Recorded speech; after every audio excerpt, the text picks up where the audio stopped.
Good evening, fellow gamers. This is your host, Cosplay Show, coming to you on this amazing hump day from our state of the art DZ Arena from DZ Comics and Gaming. Ladies and gentlemen, you are in for an amazing night. Right now, our studio is packed busy. We have our Pokemon trainers hustling and bustling, and they are going to duke it out for tonight. And also, we have an amazing co host for you today. Her name is Aloe. And so Aloe is going to be here commentating and be helping and guiding you through what's going on with each match, showing you what they entail, and showing you each of our players' hands. So we have Victor and Jacob today, and we will pass the mic on to Aloe.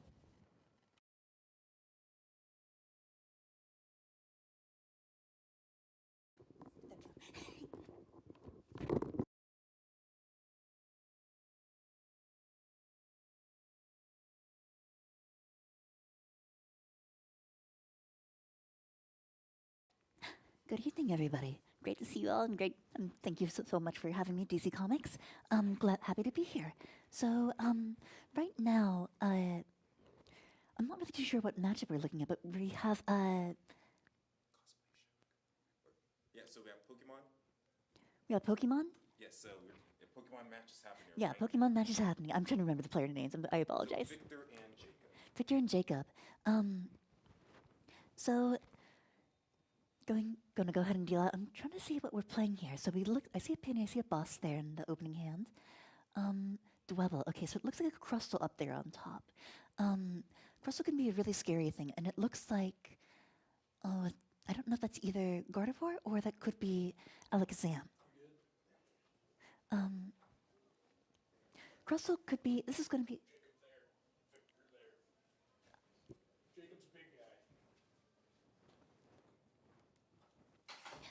So, Crustle could be, if this is what I think it is, Alakazam Crustle, this could be a really bad matchup for Crustle here because Crustle focuses on a lot of exploiting the meta picks with EX Pokemon, and Crustle cannot be attacked with by EX Pokemon, but unfortunately,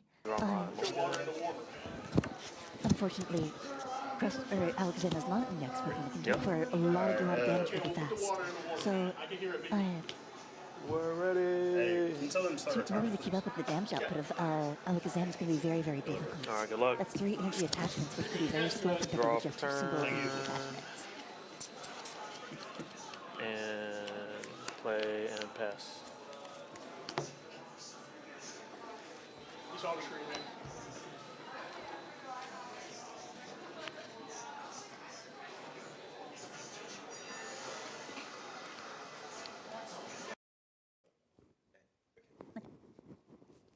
So we're going to be opening up with a good turn 1 with Fan Rotom here.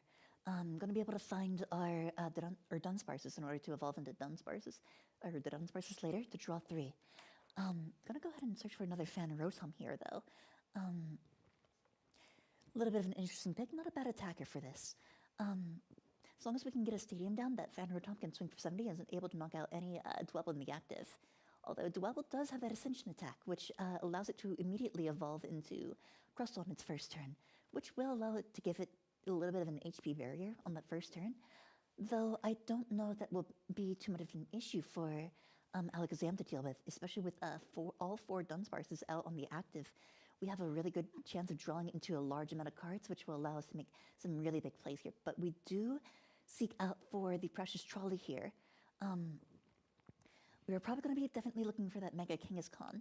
That's going to be a very big ticket in order to survive those big attacks. It looks like it's not just Crustle that we have here. It's a little bit of a box a bit. We have the Joltik, which will be really good for powering up those Crustles very fast, as well as the Kangaskhan.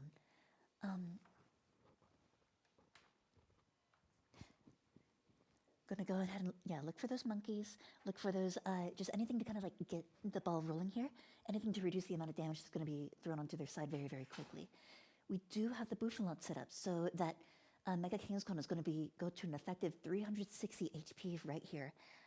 Latias will allow them to retreat from the Dwebble from the active very quickly, getting off that run errand for an extra 2-card draw. But ultimately, you'll be wanting, we are going into the Mega Kangaskhan. I don't know if we see that energy attachment, but we draw into an energy there. But we really, really do want to be looking, yep, we want to be looking for that attachment to the Joltik. And do we have a switch in hand to really get things going here? And there's the switch. Going into Joltik's charge to get 4 energies accelerated onto the field here. Now, I don't imagine that we want to get the Crystal too powerful right now. I'm imagining 3 will be going up to that Mega King's Con to get that very big swing with the rapid fire combo. Attach 1 to the Crystal, 3 to the Kangaskhan. Makes sense, good play here. Gonna go ahead and in-turn. Gonna draw for turn here. Do we have any the Dunsparces in hand at the moment? That's gonna be a big deciding factor. We only have the 1 Abra on bench, so it's a little bit scary. We want to clear up that bench space in order to bench a second Abra and to get another backup attacker ready. Though that's just going to be a pass. We're not really looking at a great hand here. I can't really see much of what we're looking at the moment. But gonna go ahead and get the Team Rocket's Patrol. Search for any 1 trainer card. So with that, we're gonna wanting to be looking for the Bravery Charms. We want to look for Stadiums. Oh, interesting. I've never seen this before. We're getting a good Team Rocket's engine here. That will allow us to get even more card draw, especially after playing the Team Rocket's Patrol. I'm curious to see about what other Team Rocket supporters they have in hand here. But we will be going into the Mega Kangaskhan. Go ahead and run some errands to draw those 2 cards. We see a Monkey, we see a Bravery Charm. Two very good cards. We want to go ahead and charm that Mega Kangaskhan. I would presume so as much. Attached to the Crystal. I'm not too sure where that... Oh, right, yeah, the Team Rocket's factory. Yes. So that draw engine is going to be very, very powerful on this side over here. Gonna go ahead and... Was that a pass? Probably... No, surely they took a prize here. I'm not too sure, though. I couldn't tell. No, yes, they took a prize. They only have 3 Dunsparces. But yes, Fezzendipity's coming down to get those extra 3 draws. That's going to be really important. We need to see the Dunsparce right now. That's what we need to see. Ultra Ball, anything to search for that Dunsparce. Dawn. We want to see that rare candy. We want to see the extra cards in hands. Gonna go ahead and play a Lilies to draw 8 cards with 6 prizes on hand. Normally it draws 6, but now it'll be drawing up to 8 cards. Can't quite see what we have in here, but we will find the Dunsparce to be able to draw 3. Gonna go ahead and flip the script, draw another 3. We really want to see, we need a few pieces to make this turn work. So I doubt that we'll be seeing the 1-turn KO on this Mega Kangaskhan, but we will be gonna go ahead and runaway draw for 3 cards. Presumably promote one of your free retreaters. But that Mega Kangaskhan is currently sitting at a nasty, let's see here. So that's 300 plus 60 plus 50. So we're sitting at a nasty 410 HP effectively. That 60 damage reduction and plus 50 HP from the Bravery Charm will be a very big barrier to overcome with just Alakazam. Gotta go ahead and be able to get that backup attacker. We're looking at just attacking with the Fan Rotom, but I'm not too sure how I feel about this. Swinging for 10 damage isn't going to be a lot, but it's better than nothing. Honestly, I feel like just being able to get that extra energy attachment onto the Abra is going to be very, very good. Alakazam decks usually like to run an ace spec of Enriching Energy, which allows you to attach an energy to one of your Pokemon and draw 4 cards. That will allow, and then by attaching that energy to the Dunsparce, you are able to whenever you run away draw, you can reshuffle that Enriching Energy back into the deck for a total of a 7-card draw. Who needs Professor's Research, right? So just a very good combination, but you need that energy attachment free. That's kind of the scary part about running Alakazam is you need to be able to manage your energy attachments, but we are going to see a boss's orders onto the Abra, and we're going to be taking a knockout with that rapid fire combo, trying to limit the attackers. But honestly, I feel like going for the coin flips would be just, on the Fez. You're in such a good position here, trying to get as much of a lead as possible. Though either way, we're going to be able to trump the Team Rocket's factory with the Battle Cage, just trying to deny any sort of card draw we can. Flip the script for another 3 cards. That's another reason that I not too sure how I feel about not going for the Fez here. I mean, it is a coin flip on whether you get that extra heads and for the necessary 250 damage to knock out, but it does deny a lot of card draw here, and we are sitting on a very, very big hand. So if we can get that Alakazam off, that's a very scary situation to be in here. Runaway draw for 3, shuffle back into the deck.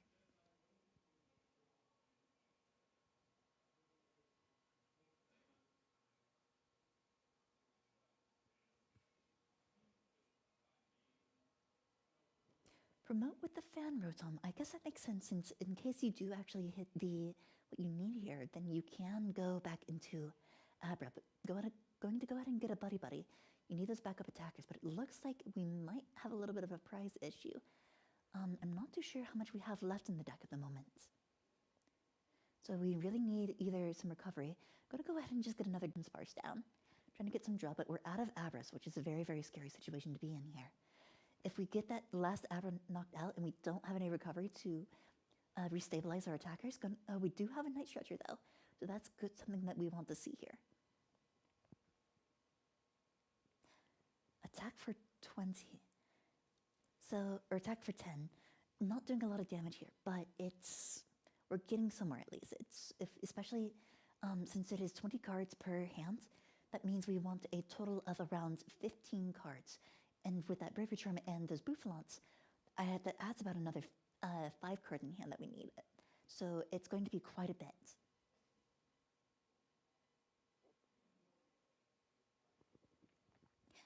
Looks like that's going to be a miss on the Pokegear, though I'm not quite sure.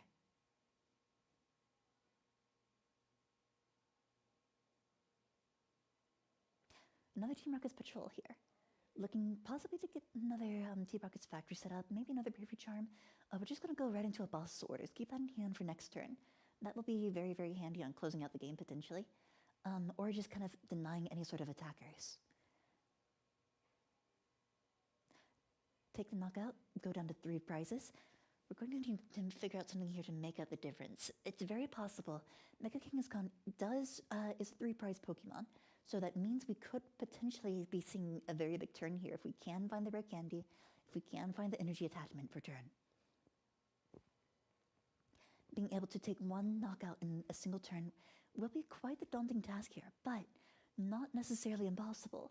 Not completely impossible at all.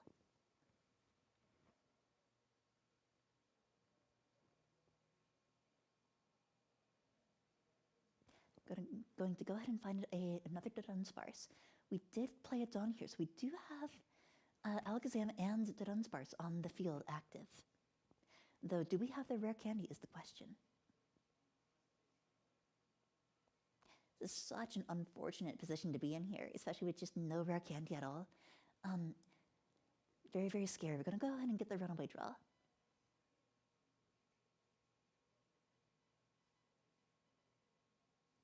Draw 3 cards. It might be just that the pricing is very, very bad.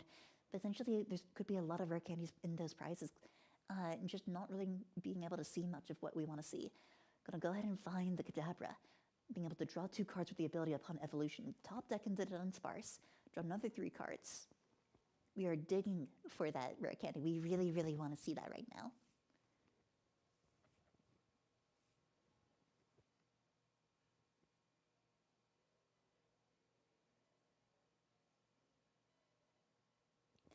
Promote the Abra. I think we might have it.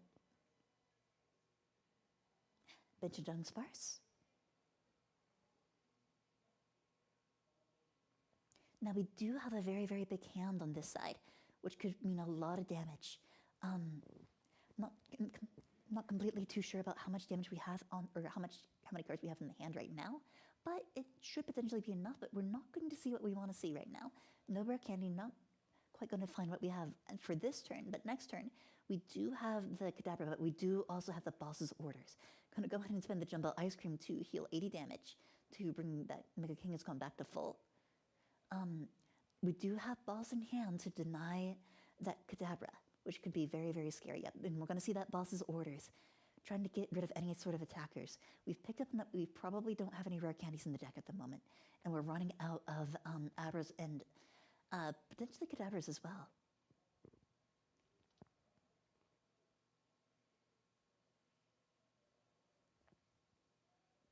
going to go ahead and get another runaway draw 3 extra cards. And if we don't see what we need to see here, I don't see a potential for a comeback, honestly. That Crystal will be able to back up anything that the Mega Kingscon can't clean up. Especially even if that one-turn swing on the Kingscon does go through, then I really don't think we're going to be able to see much.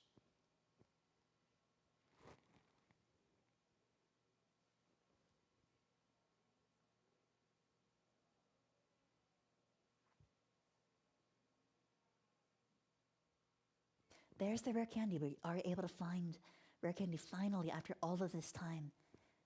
We're out of, there's a lot of Abras, and because every turn has been a KO on, I think we've had 3 KOs on 3 Abras and a KO on a Phanroton. That's been the current prize map.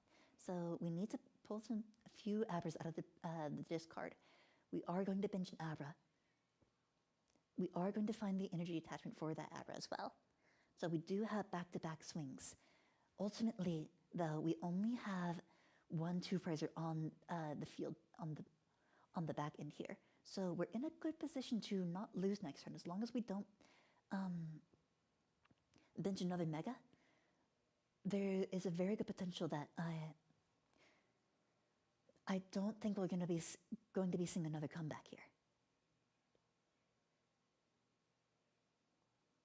Ultimately, I believe that Crustle should be able to clean up. We are going to see an Iron Leaves. We're going to promote the Iron Leaves. Iron Leaves will be able to move energies attached from that Crustle and Joltik onto the active for a good, I believe that's a 180 damage, if I remember correctly.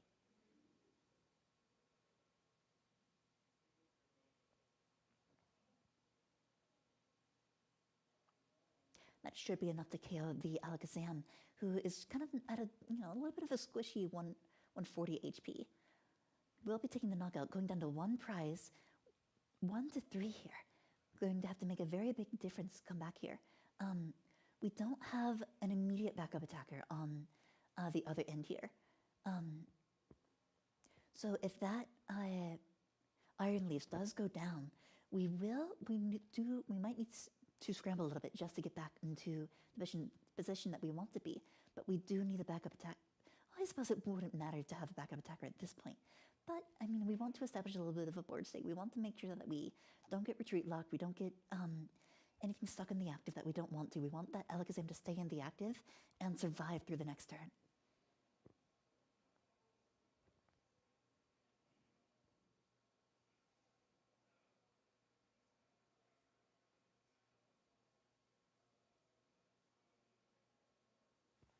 Let me double check the damage on Crustle really momentarily, so that we can get you up to date on that. However,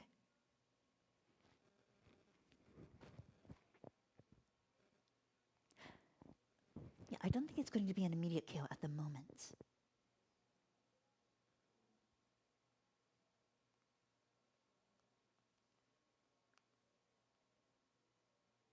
Yes, Crustle only does, but we do have the Blood Moon, and I believe that will be just enough for the knockout here, right?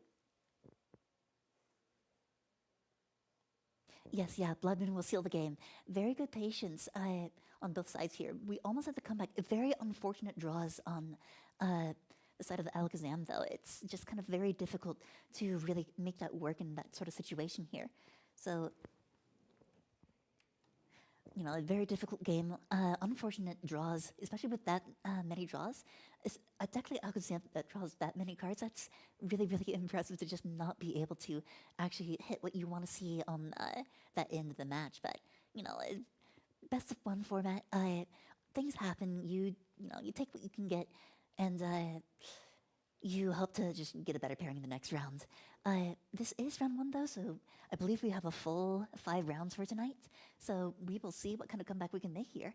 Either way, well played from both players, and thank you so much. Just kind of really hopefully find something better in the next round. I do kind of like to see that, Mega Kingscon Crustle deck. That's something that I haven't really gotten to see too much.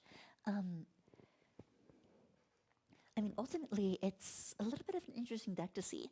Mostly, most of the time you see like a lot of Crystal, you see a lot of King's Con tank, but it's, whenever you have decks like Goldingo that can really rack up the damage in one turn, those damage, or the like damage multiplier decks, those can be really scary and threaten one-hit KOs in King's Con, so you want to have a backup attacker of Crystal to really be able to kind of like stall out potential knockouts and deny win conditions. So, either way, very strong first round, and hopefully in the future, well, we'll see you in the next round.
welcome back everybody to round 2. We have an interesting matchup today. I know we have a Bolt player on the side of Jacob, but I'm not too familiar with what Alan's going to be playing today. However, if you have been watching us so far, thank you so much for tuning in tonight. We really appreciate seeing you tonight. We love it whenever we have people, whenever people make it out here, but we also love it whenever people join us from afar too. If we would really appreciate if you like, comment, and share our streams as well. Follow on Twitch, follow on YouTube. Any sort of support helps the channel. We really want to get this growing and get it bigger. Additionally,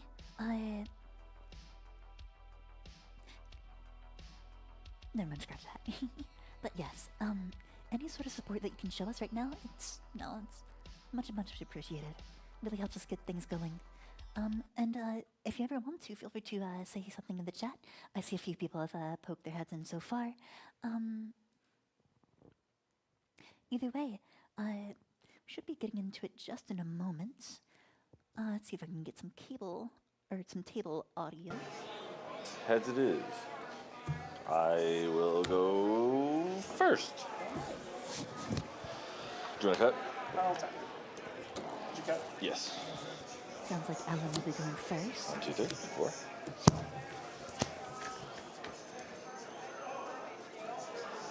I think I'm seeing. Oh God.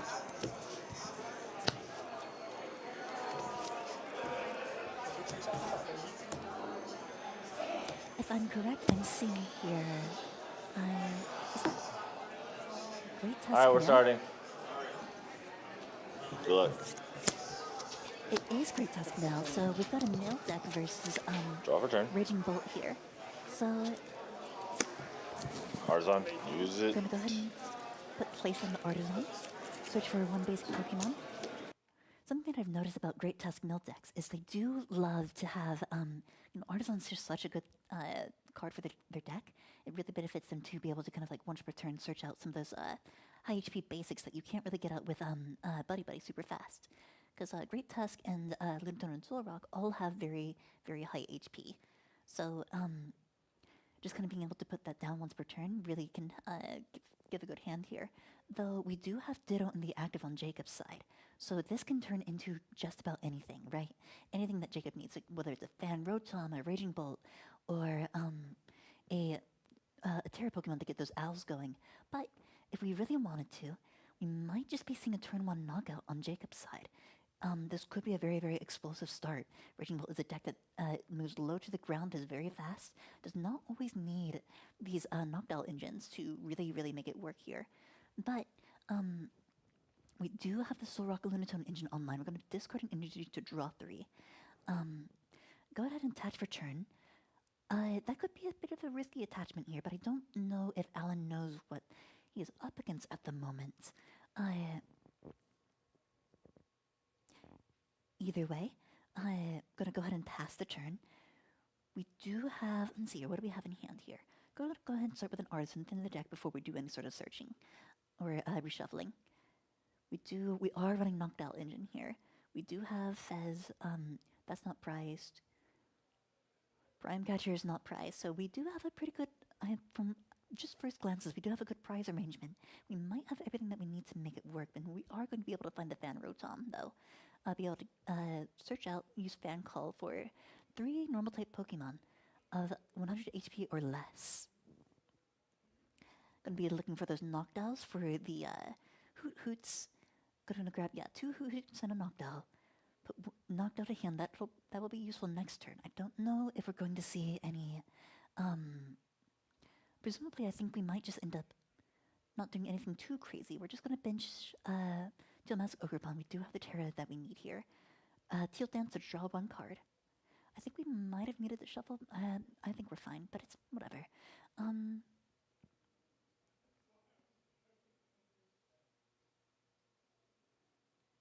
We will be activating that transformative start to search our deck for any basic Pokemon, and we will discard the Ditto to replace it. Just grab another Teal Mask, just good backup to have and good extra card draw. Get that energy acceleration down so that way we don't have to worry too much. Alan is not going to be doing too much KOing on their side, so a lot of what Jacob's game plan is going to be doing is just being able to get a knockout every turn, really putting pressure onto the active Great Tusk.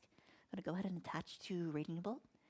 We have that down and available. This is pretty much the board state that we will likely want to hold for the whole game. It will take 2 energy discards to knock out that Great Tusk, but so the idea is we keep the energy onto the Raging Bolt, we accelerate to the Teal Mask Ogre Pawns, and we discard from those 2. If we really, really want to, we can get some Professor Sawdust, but that's going to be a little bit risky because we don't want to draw too many cards here. We really, really want to focus on keeping our deck as big as possible, and we want to really just focus on making sure that we don't run out of cards before we can take 6 knockouts. Unfortunately, Raging Bolt doesn't really have a good way to get 2 prizes off of 1 prizers, so it's going to be a very long game here. Discard a Fighting Energy to draw 3. We do find the Battle Cage, but we would probably want to keep that Artisan up regardless. We do have an attachment for turn, but we don't find the Ancient Supporter that we're looking for here. Any sort of Ancient Supporter will allow Great Tusk, instead of just discarding 1 card, to discard a grand total of 4 cards, which is very scary if you really get that off. But we're going to need a way to, find that Professor Sawdust to be able to get that attachment to that Great Tusk next turn, presuming that it will be going down next turn. Ideally, with those knockdowns that are going to be going down, Jacob is going to want to look for a Area 0 Understeps to expand that bench space, grab a Latios, get that free retreat, attach. We will be discarding 1 card. We do lose the energy retrieval, which is a little bit disappointing. We do want as much energy retrieval as possible in this matchup. And yep, there's the AZU. There's the Mew. Just kind of getting down anything. There's the knockdown. I'm going to go ahead and start searching with that. We do have 2 Terra Pokemon down, so we can activate that Jewel Seeker to search up for 2 trainer cards.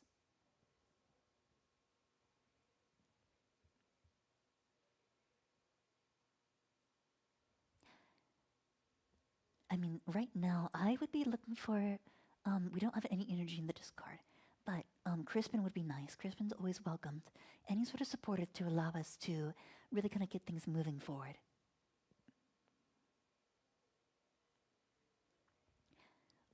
We do have just such a good board state here. We're in a good position. Alan has not played any sort of supporters to really threaten good discards. We will be going for the Sladas. I'm not too sure how I feel about that. We don't want to draw that as many cards as... we want to draw as few cards as we can here. But not really a huge issue. I believe that's also a Glass Trumpet there. Not a bad thing to have either. Gonna go ahead and be playing the Earthen Vessels. We want to discard... we discard Fan Roton to search for 2 energies. That'll allow us to grab presumably a Grass Energy and a Fighting Energy here. Get the attachment for turn to the Raging Bolt, and a Grass Energy to get a card draw and a good retreat option here.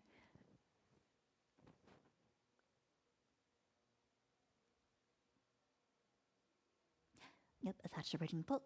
Probably Teal Dance to the active. Draw 1 card. Retreat, and we will be discarding probably 2 Grass Energy for the knockout here. Oh, discarded Grass and a Fighting. Fair enough. We don't really know what kind of attackers the deck has. So, going back to Alan's turn here, I'm going to go ahead and promote the Soul Rock, and we don't really have much of a good setup here. We're missing supporters. We really need some draw. If we have a Fessendipity in this deck, that would be really, really useful to get anything down. We want as much draw as possible because we need to see that Professor Slaughter's Vitality. Ideally, we draw into either Artisan or another Nest Ball, because we want to Professor Slaughter's Vitality. We want to have another, we want to have another Great Tusk down. We don't have a way to get that Soul Rock out of the active, but we might just be buying some time here. If we are able to get that Sawdust down, and we are able to see that double attachment of Fighting Energy from the discard to both of those Great Tusks, then we draw 3, and hopefully get another attachment to whatever Great Tusk we can. We're going to go ahead and Prime Catcher. We're just trying to buy some time here. We do have a lot of... Well, we don't have a lot of ways to take knockouts. We have a lot of ways to slow down the game. We discard the Fan Rotom with the trumping of Area 0 Underdepth for Battle Cage. Battle Cage doesn't really do a lot for us in this matchup. There's no Dragapult. There's not really any... no Dusknoirs. Nothing to worry about hitting the bench here. But ultimately, anything to deny bench space and to deny any sort of like, retreat options. But I believe we are going to be able to be just fine in getting that retreat down. We do get the attachment from the discard. We will draw 3. Ultimately, we do want to see some teal dance. We don't want to have to discard both energies from that Raging Bolt. We are in a little bit of a scary position here. We do have a grass energy still attached to that teal mask, but we are down to 1 energy on the field, and Great Tusk is coming back up onto the active. We need to see that supporter. And we're going to go ahead and get some energy shuffled back into our deck. We're probably going to shuffle Soul Rock back into the deck as well. Great Tusk into energy, never mind. So, pretty good play here. We want to be able to loop those Great Tusk as much as possible. Anything to establish a good board state here. And anything that we can get to slow down that Raging Bolt would be very, very much appreciated here. Handheld Fan would be an interesting thing to attach to a Great Tusk in this matchup, because ideally what Jacob would want to do to get around Handheld Fan is if you discard all energy from your active Pokemon whenever attacking with Raging Bolts, you do end up, your opponent does not get to move any energy since there's no energy left. But that doesn't mean you need to figure out how to accelerate to Raging Bolt with either Sada or a Crispin. We don't have anything going on Alan's side, so we do end up playing a Nest Ball. I think we go for... Oh no, never mind, what are we looking at here? I'm not too sure what was played just now. But we do find the Professor Sada's Vitality, which is exactly what we need right now. I do see the Explorer's Guidance here. I'm not too sure how I feel about Jet Energy. Jet Energy would I presume for any Pokemon that can... Oh no, I see. Never mind. It takes 2 colorless energy to attack. So we do have a way to slow down the progression. We are promoting the Noctowl. There's not a lot of high retreat Pokemon on the side of Jacob's board. So just kind of being able to force like these energy accelerations and anything to really deny a aggressive approach from Jacob. Slow down the prize traits. Very good heavy discards on Jacob's end here. Going into the Noctowl, we will be searching for 2 trainer cards, but we do burn our last available bird here. So any sort of search engine, we're running out of search options. We will be grabbing the energy retrieval and the Professor Sada's Vitality. Ultimately, we do want to be able to place as much energy down on the field, but that is another 3 cards that we are drawing, which is very, very scary. And we did just pull another 2 cards out from the deck. So our availability of options here is a little bit limited in terms of how many turns we have to actually make this work. But ultimately, we want to be able to keep up that aggression, and we want to be able to keep up taking a prize every turn. Ideally, if we can win in 4 turns, that would be the best. Prime Catcher, not like we want... Ideally, we really, really want to be able to see a knockout on that active Great Tusk, so that we force another energy to be either discarded or force another energy attachment. But we do have a good way to just kind of like keep that aggression. No, we're down to 3 prizes. Alan really has to make something work. We do hit that neutralization zone. That's going to be the key to winning this matchup. Jacob doesn't really have a lot of good basic attackers, I would presume, unless we do see a... we could see a... Slitherwing. Slitherwing is an option here. We could see a... Koraidon, yes, Koraidon. But I don't think Koraidon will be doing enough damage to really kind of get the knockout here, because it's a revenge attacker that needs to be able to have a Pokemon knocked out. We're going to probably wait on that neutralization zone, because that will be a good placement of that. We want to wait till Jacob gets rid of all of his Arizero under that, so that way there is no idea or no way to trump it. So we want to be able to get those discards. If we hit a Arizero under depths on the discards, that would be huge. We are going to place down the Ancient Energy Capsule, which boosts Great Tusk energy or HP by, I believe, a good 50 or 60. I believe it's Yes, I believe it's 60. So that's a lot of extra HP, and that's a whole other energy that Jacob has to discard in order to make that attack work. And we only get the we get the supporter. There's the Raging Bolt, so we lose our one prize attacker. Two more energies in the discard, but we luckily do not discard that AZU. We need to have a good timing on that AZU to make sure that it doesn't get discarded. We need to discard that as fast as possible. Our deck is looking a little bit thin here, so Jacob is kind of on the ropes. If that neutralization zone comes down and Jacob has no response to it, that's pretty much, that's a concede right there. Glass Trumpet coming down. Get as many energies out from the discard as possible. Establish as much board as we can. Attach your energies to those knocked out, so we have a little bit of extra energy to discard here, which is very, very good. Go ahead and discard 3 energies. Leave the energy on the active Raging Bolt. Good choice here. That's what I would recommend. Go ahead and go down to 2 prizes. Neutralization zone just kind of sitting there in that hand. I see that purple card gleaming in that hand. That's the key to victory here. Jacob has been doing such a good job of just keeping up that aggression, making sure this card draws could be maybe minimized, but it does allow him access to pull cards out of his deck before they get discarded and become unusable. Though it is a little bit scary. We don't have, if we want to get another bird going, we will have to play that Area 0 under depths. We have no way to search. We have no way to get the good draw or anything, aside from Professor Slaughter's Vitality, and I'm not too sure how many we have of those left in the deck here.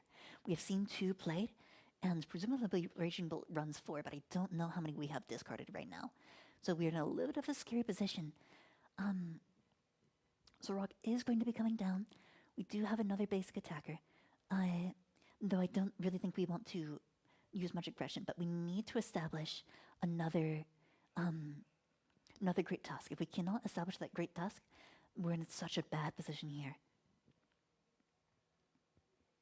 Jacob will likely be moving up to 1 prize next turn, and we'll be putting Alan on the ropes. Alan will have to place down neutralization zone sooner or later, just to make sure that that last prize just cannot be taken. Though you still do have it one last turn to make things really work out for you. If you can, there's the Night Stretcher. That's exactly what we want to see here. We have the Poké Gear in hand too for next turn. We did already play Explorer's Guidance to search for a few cards from our deck. Great Tusk will be going down. I don't think we have a way to accelerate to it just yet, though.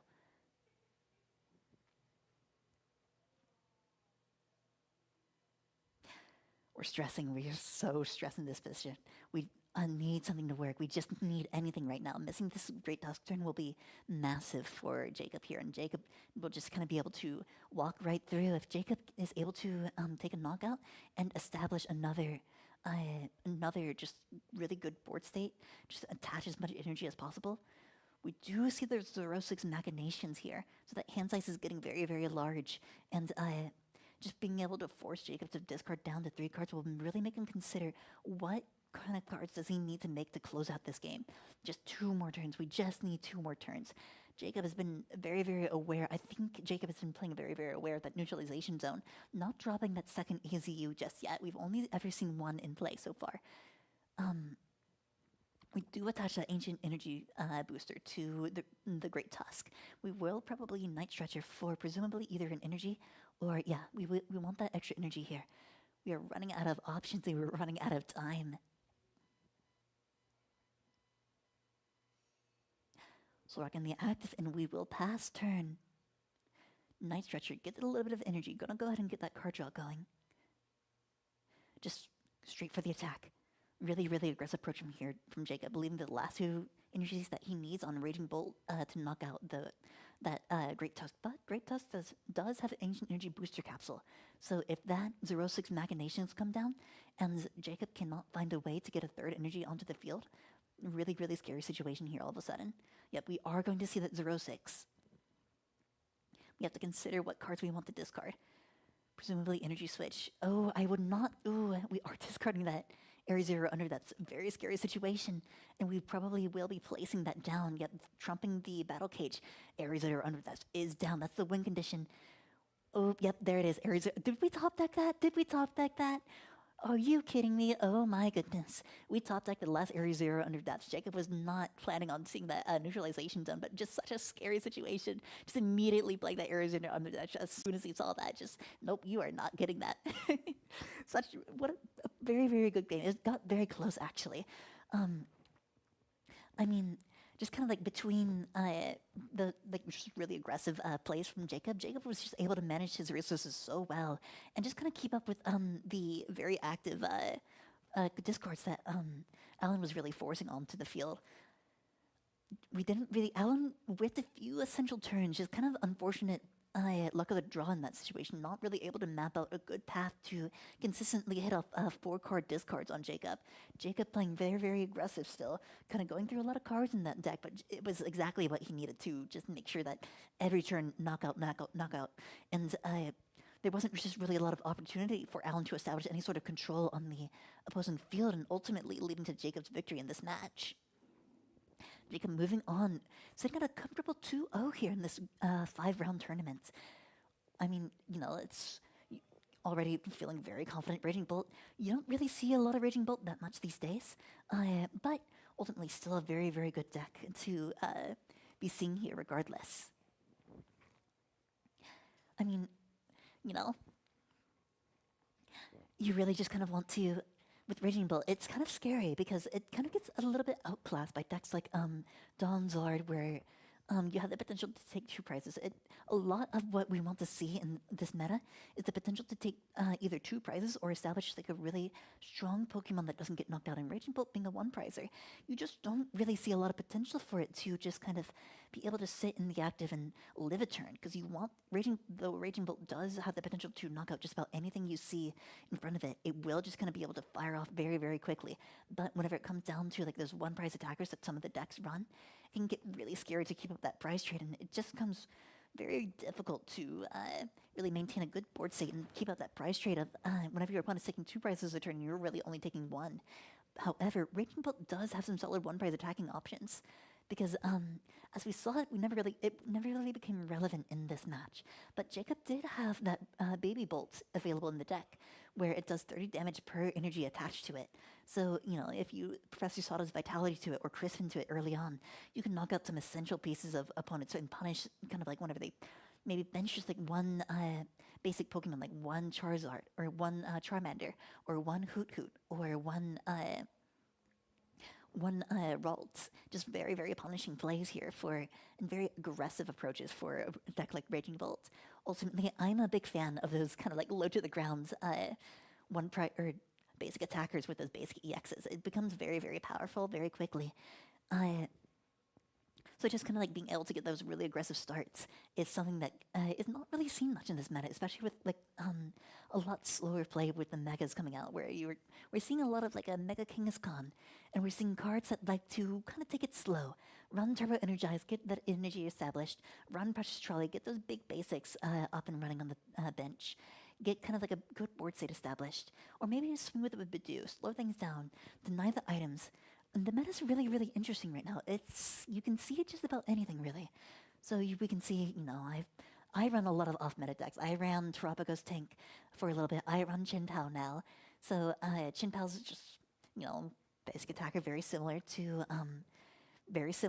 Raging Bullet, as we just saw. I mean, you can also see a lot of the fun part about locals is this is the time where you see a lot of off-meta decks come out. You don't get to see a lot of Great Tusk Mill here and there.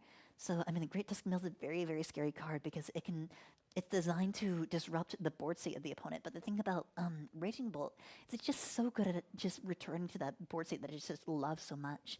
With being able to search out any 2 trainers as long as they have a Hoot Hoot on the field, being able to just kind of get that so much card draw from Professor Sawdust's Vitality, energy acceleration from Professor Sawdust's Vitality and Crispin, and Glass Trumpet, and Teal Mask. So you have so many options with Raging Bolt that just make it so difficult for Great Tusk to establish any sort of like good repetition, good board state, disrupt anything, and it becomes very difficult to just kind of navigate that matchup.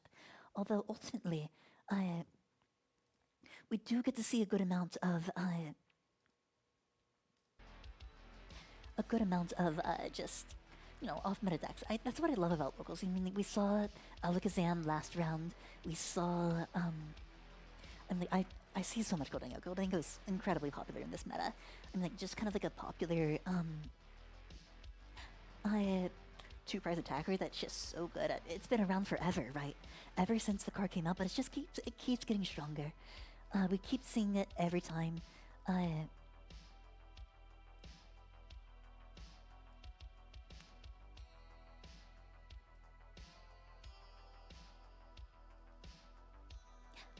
Goodness. Bots in the chat. Unfortunate. But regardless, if you all have any comments on the current meta in the chat, if you want to put that down in the chat. There's so much that we get to see. What's some of for some of our viewers, what's some of the most strangest off-meta decks that you've seen that you feel like, oh, this could actually work. I think for me, one of the things that I never expected to see was Greninja. I was not expecting Greninja. That kind of a similar engine to Donzard. Dawn just enables a lot of knockdown decks, especially with the ones that have stage 2 attackers. Donzard is just incredibly good for getting that established so quickly and so effectively, really, really fast. I was looking around the local. I think I know that we have a festival lead player. I know that we have what else did I see? That was interesting. Lucario is not too unusual, but we do have Lucario. I did see that. Lots and lots of Goldengo. Donzard is, it's visible here.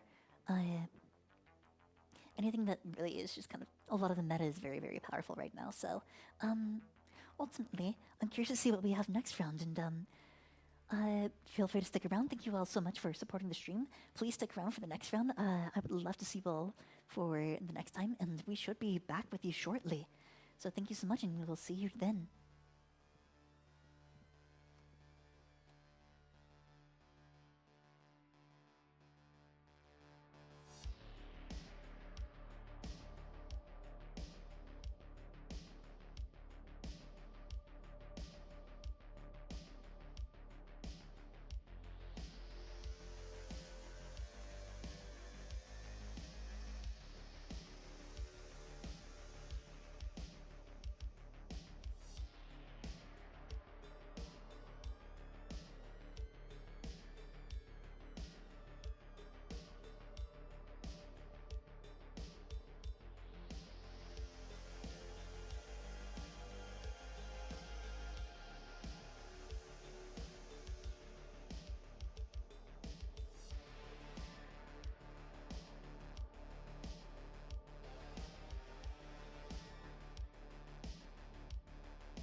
Hey, welcome back, everybody. We are moving into round 3 of tonight's Pokemon TCG tourney. I'm looking forward to this one. This will be interesting. Both of these players are very strong players, I know, both in their own view. So I'm not entirely too sure what each of them will be playing, but we are about to see, I suppose. I know Brandon has played a fair bit of Lopunny, Mega Lopunny recently. Not too sure what Cameron will be playing today.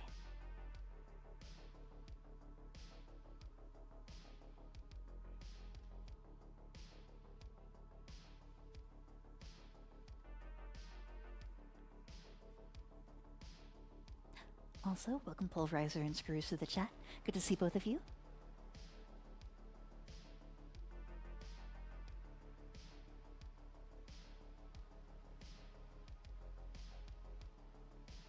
Go ahead and get a little bit of audio on their end.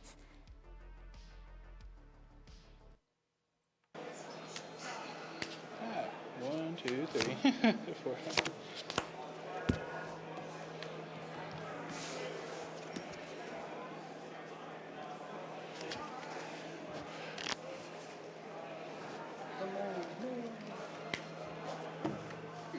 Okay.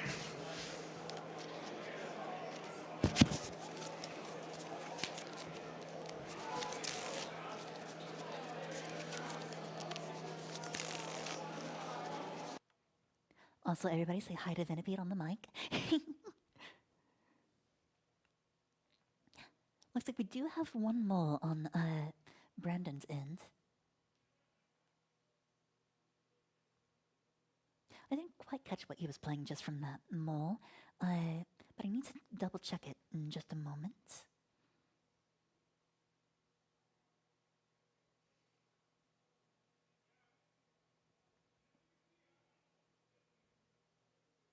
Draw back up to 7. Cameron will be able to draw one extra card from that mulligan.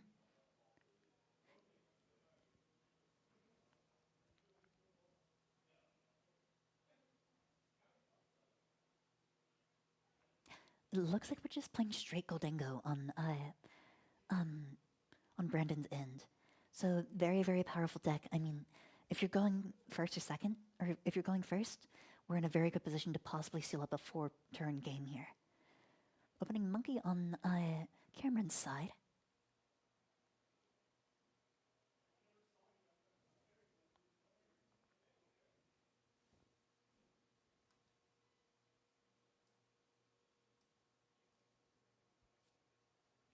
We do have that Genesys in hand, but we don't really have a good way to get anything down.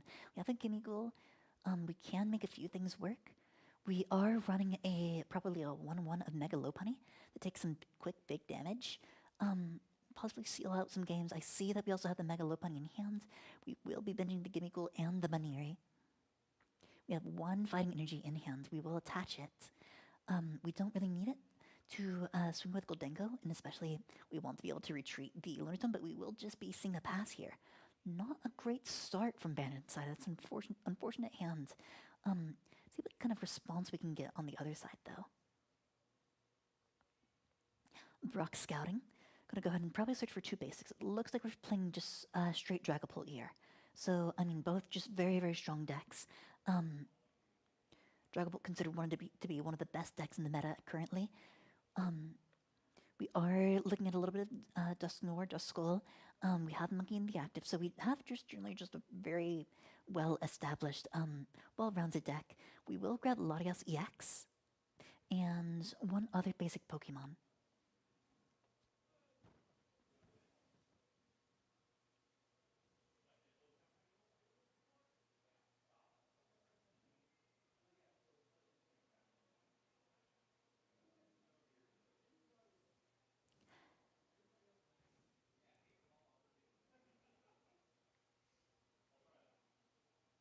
We will also be grabbing a Dreepy to get that draw engine established. Luckily for Dragapult it's its own draw engine. So theoretically, ideally what you want to do is be able to use the Dreepies into Dracloaks. So Dracloak allows you to look at 2 cards, place one to the bottom of your deck, one into your hand. So the idea is you want to get down as many of those as possible so that you're looking at as many cards as possible. It also allows Dragapult to have a lot of room for other support Pokemon and other attackers. Like, I suppose Dusknoir is not necessarily an attacker, but it is a support Pokemon that does damage. Ideally, we're going to want to try to capitalize on this slow start, but it looks like we're having a slow start of our own.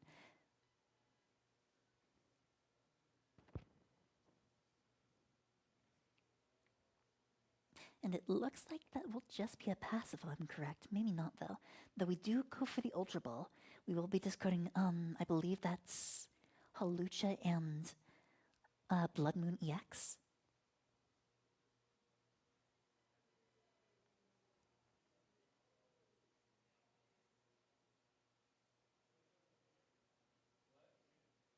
Bulverzer in the chat saying, I'd have played Charizard. I mean, you know, Charizard's good. What can you do? You can never go wrong with Charizard. It's such a solid deck right now. But we do find that we do. Hold up. See if I can... That's fine. I wish I could get the camera just a little bit downwards onto the bench there.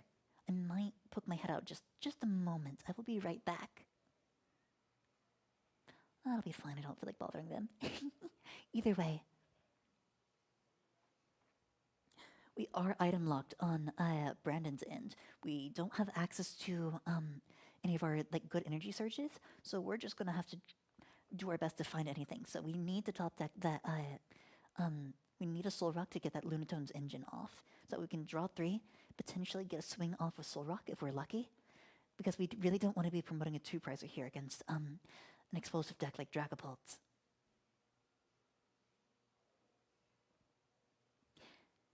Genesys will allow us to look for 1 Pokemon or 2 Metal Evolutions. Goldengo, with the coin bonus ability, will allow us to draw 1 card. We bench another Gimmighoul. We do have a bit of the better board state established now, but we don't have a good way to respond to much of what's on the field on the other side. I do see that boss's orders in hand. There's a potential to, yep, boss's orders on the Dracloak. Try to slow down a little bit here. Maybe get a knockout, but we're just going to pass for now.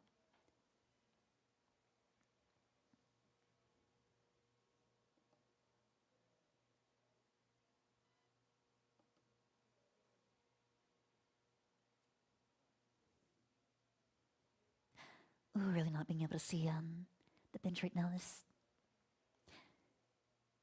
We'll see. We'll see.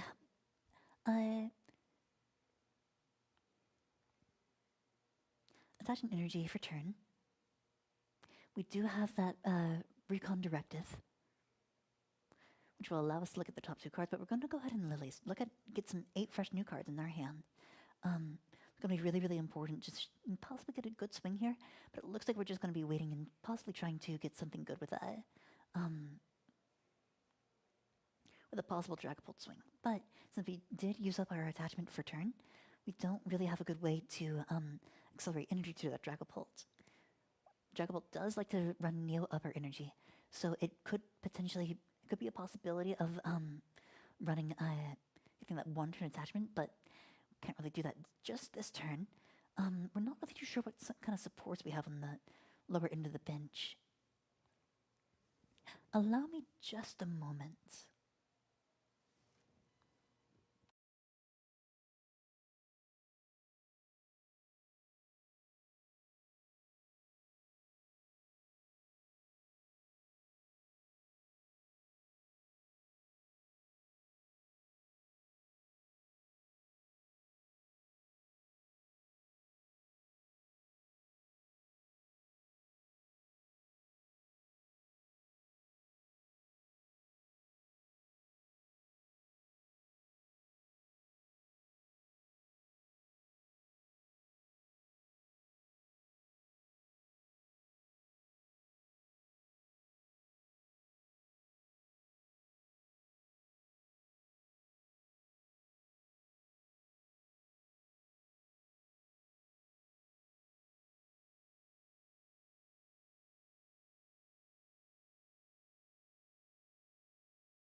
Alrighty, now that we can see the bench, pretty good board state on Cameron's side. We do have a Dusclops down. That is threatening a good 50 damage anywhere on the board. So if we do get a Dragapult off, we do have a good chance of being able to knock out that Baniri, knock out another Gimmighoul, and potentially dealing with a lot of the big threats on the field. But for now, we are going to play it slow, but doing its work what it does best, being able to item lock and prevent Brandon from really getting anything going off the ground here.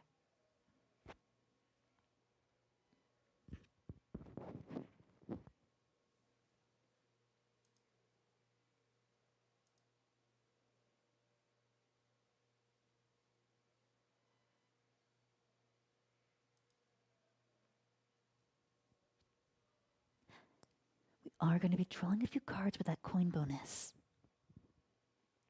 Another attachment to the Lunatone here. We might just be swinging. Yes, Lunatone does have an attack available to it that it can knock out the Bidoof with.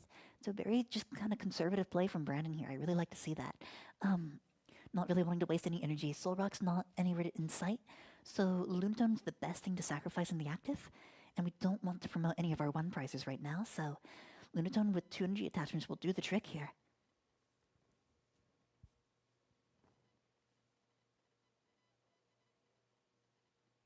Gonna go ahead and bench Fez, get that extra 3-card draw.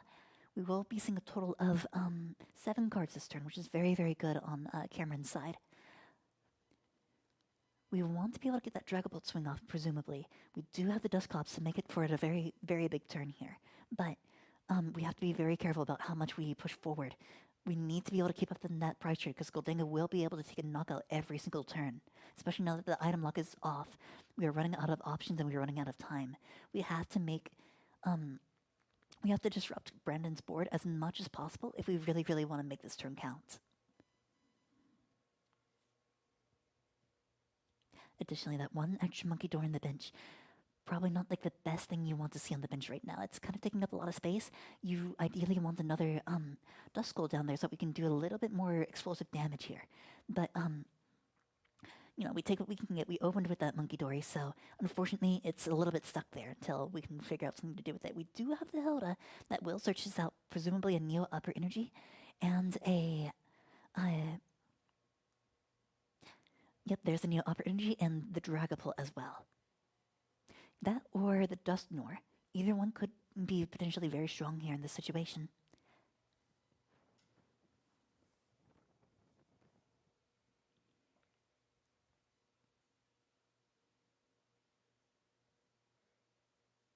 We will be going with the Dragapult here. We lost our energy attachment last turn from the retreat, but we do have an opening to attack here. Latios is in the active, providing free retreat to all basic Pokemon. Ideally, swing into the Lunatone, possibly place 60 on the Baniri, maybe the Genesys. Not a lot of low HP targets on Brandon's side of the field. Brandon's been doing a good job of not trying to overbench here. Gonna go ahead. We're gonna see a counter catcher. Bring up the Genesys. That allows for a good 200 damage to be placed down. We're gonna see the jamming tower to prevent any retreat with the air balloon. So air balloon would allow for Brandon to get that Genesys out of the active, but now we're in a scary position here. That by knocking out that Bidoof, that unlocks things like specifically counter catcher to bring up vulnerable targets like Genesys that don't really do a lot on their own, especially in the active. Brandon going to have to make a lot work in his favor here to really turn this game around. I'm going to play a little bit conservative here, not trying to take any extra knockouts. We're not going to pop the Duskull just yet, but we do have a Nest Ball. What we're looking for here is potentially a Professor Churro scenario would be very, very useful, but we do finally find the Soul Rock with that Nest Ball. We are luckily able to probably draw a good amount of cards, but unfortunately there's 2 energies locked into that Lunatone now. It was a good play to get rid of that initial Bidoof, but now that the 2 energies there, we're 2 energies short of either having our card draw as well as 50 damage on Gholdengo. Ideally, we're going to be looking for about 7 cards this turn to take the knockout on that Dragapult. Plus, we need a way to get rid of that Genesys from the active. We will be discarding a card to draw 3 cards with Lunatone. We find the steel energy that we need to attach, but will it really be enough? We do have Arvin in hands. If we have Switch, or possibly finding a stadium would be ideal.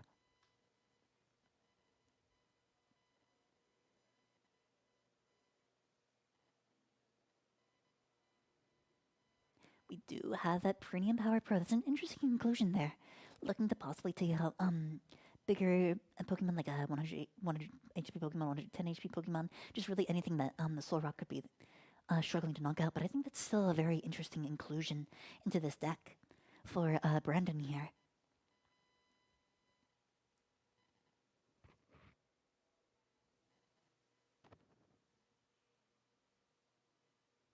Gonna go ahead and play Arvin. Might be a good idea to just kind of save that Goldingo draw in case we get something into the active, but I mean, we've already used our draw for turn, Precious Trolley. We're looking for that stadium. That's exactly what we're looking for right now. We need that stadium to get that Genesys out of the active, but it's just, it might just not be what we're looking. We might just not be able to get it here. We need more card draw. We need something else to really make this come through, but ultimately, not gonna find what we want. This leaves a very scary position where if Cameron has access to another counter catcher, can counter catcher probably that Goldingo, pop the Duskull for a big 4-prize turn. Potentially 5-prize turn if they really, really wanted to.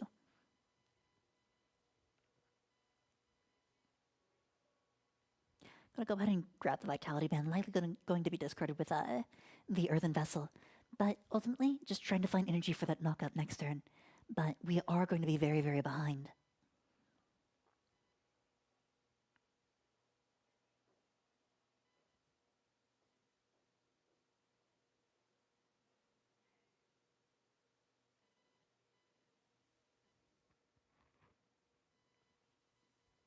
Attach a metal energy to Goldingo, and we are going to pass for turn. We do find that luminous energy on the top deck.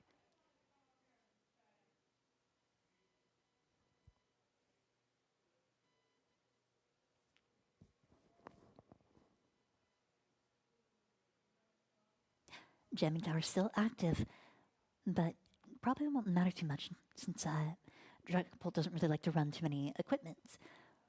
Though it does do a good job at shutting down Air Balloon, which is exactly what we just saw here. I'm going to go ahead and attach the Luminous Energy to the Ultra Cloak. We want to just going to be able to sit behind this Dragapult, make sure that we keep our draw engine online with the Ultra Cloak. Pheasantipity, not going to be active since we did not lose a Pokemon last turn. But eventually next turn, presumably whenever Goldingo inevitably takes a knockout, because it always does, it is Goldingo, and that is what it does. But for now, we have potential for a massive turn. We could pop the Dusclops to bench another Droopy, or possibly another Duskull. Or if we really wanted to, if we can find it, we could go into Dusknoir.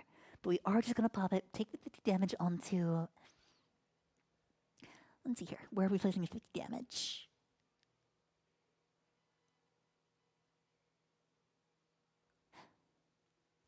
Promote Lunatum, which makes sense. I don't know if we have Counter Catcher right now. Oh, I think we just killed the Genesect. Okay, fair enough. I'm not too sure how I feel about that, actually. But I guess maybe something surprised? I'm not sure.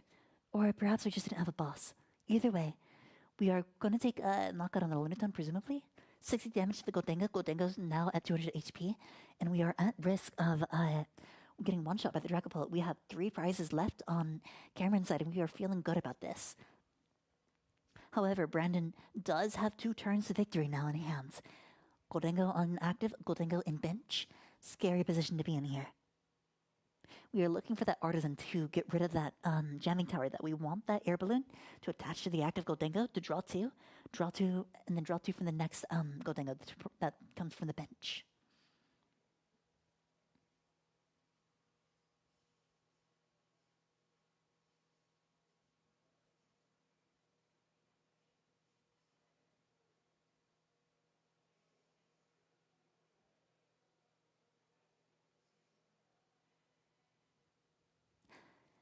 We do have a good amount of energy in the discard, however, and by that Lunaton being discard or knocked out, we do have access to cards like Superior Energy Retrieval to really make those explosive turns happen.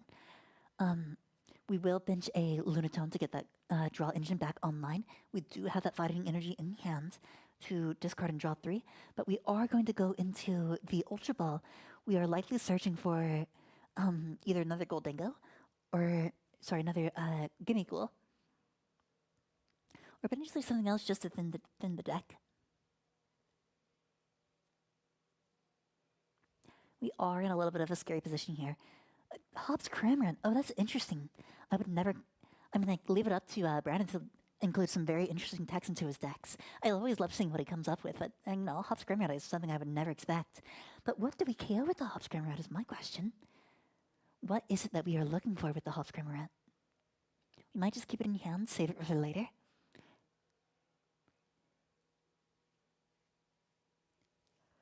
Go ahead and discard, get that Lunar Cycle, I believe it was what it's called. Draw 3 cards. There's the Superior Energy Retrieval. That's exactly what we need right now. We have Boss's Orders in hand too. We can possibly deny the Fez. Go ahead and draw an extra 2 cards. We have both air balloons in hand, but the jamming tower is just such a nuisance. Fighting Gong, look for that basic fighting energy.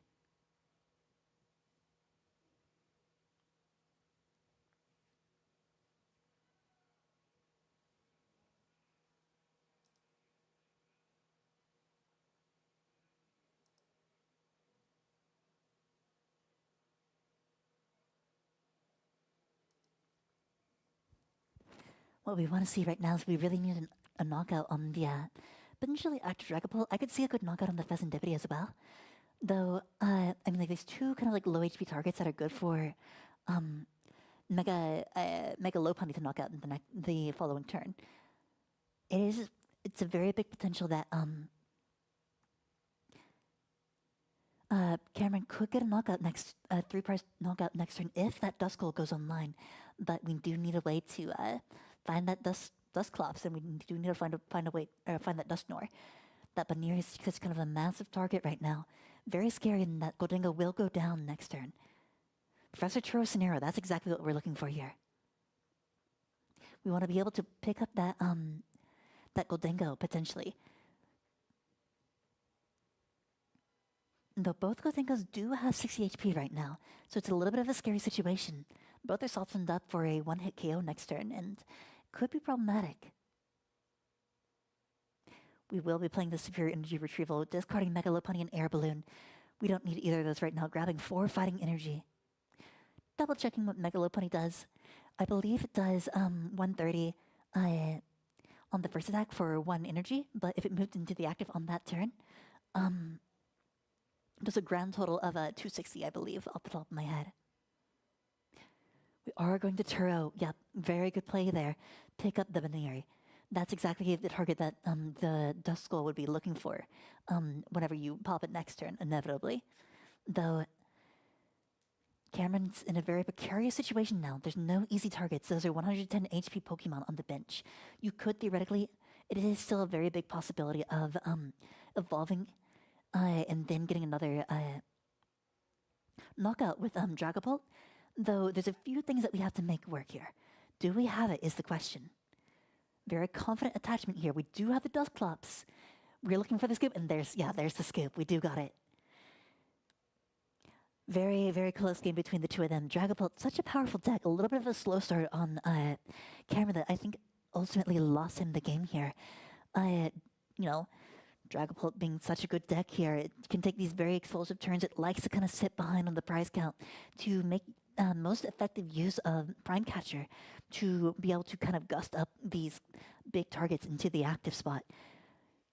Brandon lost a turn with the Genesys in the active, lost a turn without being able to find a Soul Rock that second turn there.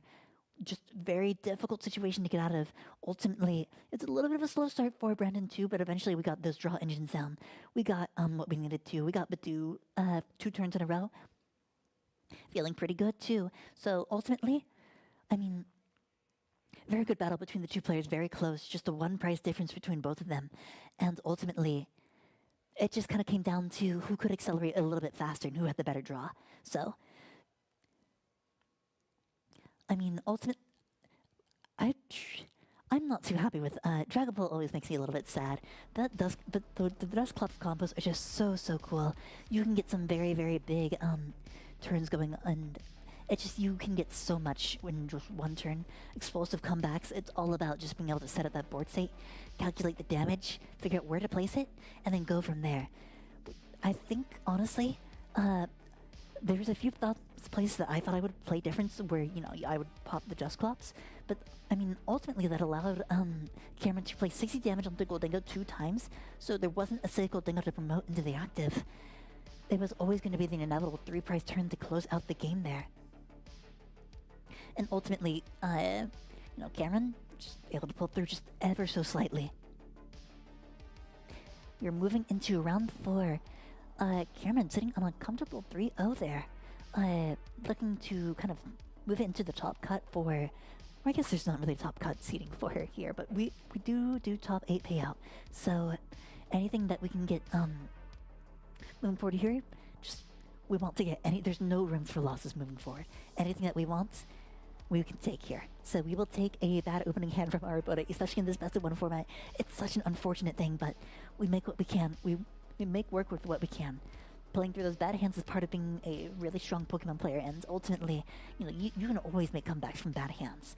There's always that potential, but against a deck that likes to come back like Dragapult, good luck. Very scary, especially against a strong performance that we saw from Cameron. We will be seeing everybody else here pretty soon in the 4th round moving forward. Thank you all so much for tuning in with us. Pulverizer, I see you in the chat. Do not look for Guilty Gear Strive games in here. Stop it. I know what you're doing. Either way, thank you so much for tuning in, and we will see you next time. Thank you so much.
And we're back, everybody.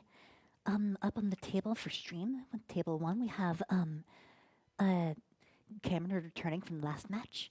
Cameron putting on a very powerful display with Dragapult, ultimately able to take the game pretty quickly within just a few swings from Dragapult. Ultimately, knows how to pilot the deck, good player, very strong. Levi is another very strong player. I'm not too sure what Levi's going to be playing, but I'm curious to see what we're looking at. It might be a Dragapult mirror is what I'm betting, though. Yes, I would bet Dragapult mirror, but that's not what we want to see in the active. Dragapult, part of the risk of running a one-off of Blood Moon Ursaluna in all your Dragapult decks is there's always a chance you might just open up with it. You need that. That's kind of the benefit of running a Latios in your deck. Though we do have a Dreepy, so I guess it's a little bit of a choice to put Blood Moon up in the active like that. Especially against in the mirror, we don't want that Dreepy getting knocked out really fast by Soul Rock, which is usually what what Dragapult likes to open up with, attacking that or Badoo, depending on what we can punish. We need as many attackers as possible, so just really anything that we can get going is what we want to see here.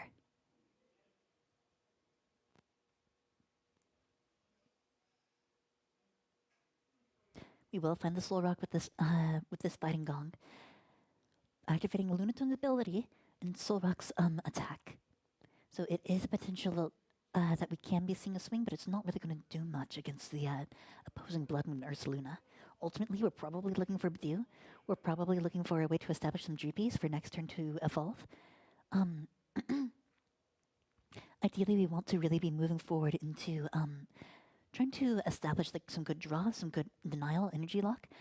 The scary part about going first in this matchup is you were not the first person to go for Badoo. You are the second person to go for Badoo, always. So you don't have a good way to establish your own board, and you have to use as many items as you can on your first turn before you're locked out.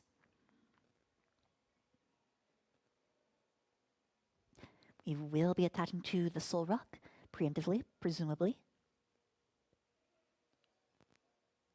We're looking at using, what is that in hand right now? 2 Premium Power Pros. It's not like a terrible idea to just try to look for a really strong swing against the Blood Moon, but I think this is turn 1. So we're not really going to be able to do much with it right now, but we're just looking to deck thin.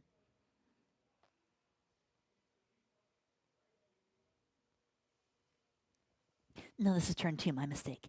So we're just going straight into the Lilies. Leaving the Premium Power Pros in there for later. They might come in handy in just a moment, but we will be seeing a good 8 cards. That's exactly what we want to see. We need those GPs on the field. We need to see cards like Buddy Buddy Puffin.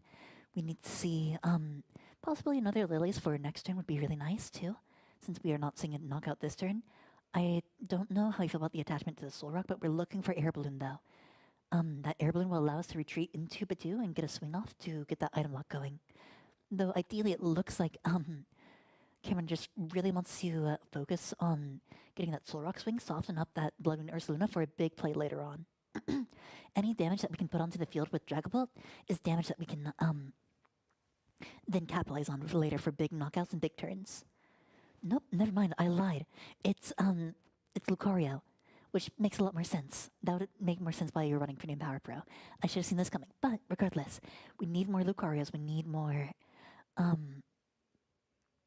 Ideally, we want to get a Makuhita down to really get that gust available to us.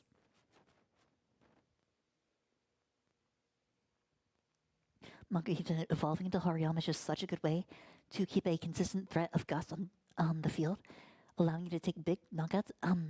That Blood Moon Ursaluna is going to be a prime target for Levi shenanigans with Mega Lucario, especially since it's vulnerable to a 1-turn knockout with just Lucario's first attack, which does 130 and attaches 3 energies from the discard to all of your bench Pokemon. That allows Lucario, I believe, has either low retreat cost or free retreat. I would need to double check. Let me pull up Lucario real quick. I just want to make sure that I'm referencing this card correctly. But ultimately, I believe the fighting weakness on Blood Moon is a very, very scary thing to look out for. However, keep in mind that Solrock's 70 damage is not affected by resistance or weakness. We do get the immediate rare candy into Dragapult, so we have availability to just really get an aggressive start if we have Latios, if we have a way to accelerate there. Otherwise, I don't know how I feel about that, because you're denying yourself a draw engine with by rare candying into that. You really need a way to get yourself out of this, and if you can't top deck something like a Dracloak, or if you can't top deck a way to get access to your Lunatone and Solrock combo of your own, you're in a scary position here. I don't think it relies on... I wouldn't think the Dragapult relies on the Lunatone and Solrock, but we are going to be seeing the evolution. We do have the energy to attach for turn. We can retreat and we can get the knockout.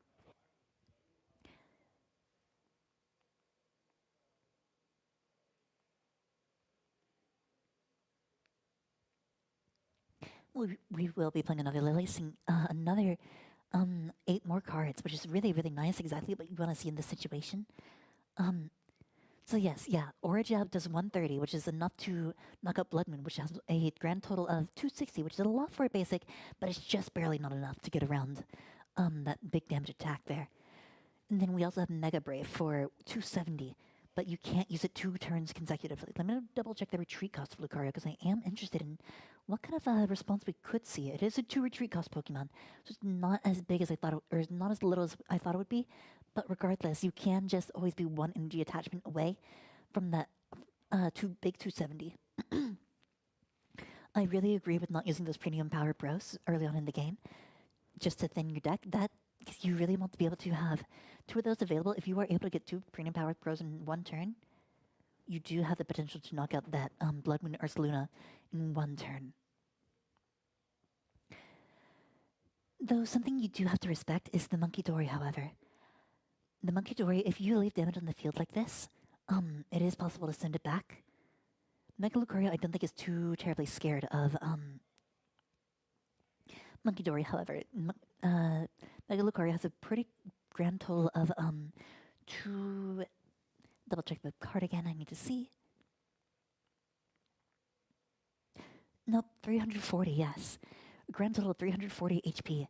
So that's going to be, regardless of how much Monkey Dory you can get, you're going to struggle knocking out that Mega Lucario in 1 turn, but that does mean more damage to spread across the field.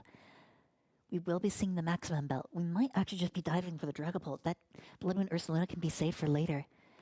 Though we don't have a way to attach another energy to that Mega Lucario, so ultimately we just want to discard that fighting energy, promote Mega Lucario, and swing in from there. Though we're trying to decide what we want to attach right now. We don't know if we feel comfortable waiting to place that down. We're checking about what energy we have in our discard. We are going to go ahead and Lunar Cycle. Makes sense. We want to draw those 3 cards. We're looking for another Mega Lucario right now. We need to be able to see that. If we can't see a Mega Lucario, then we're kind of in a difficult spot, but it's not the end of the world, really.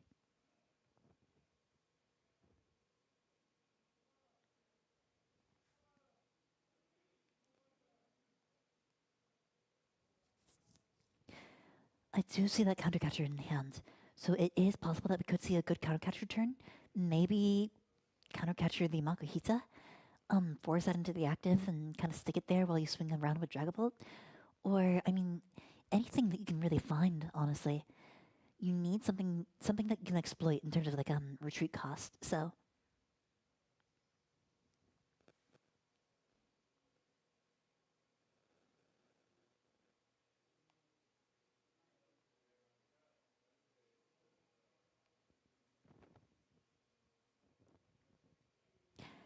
gonna go ahead and, yeah, attach one. Not bad assortment there.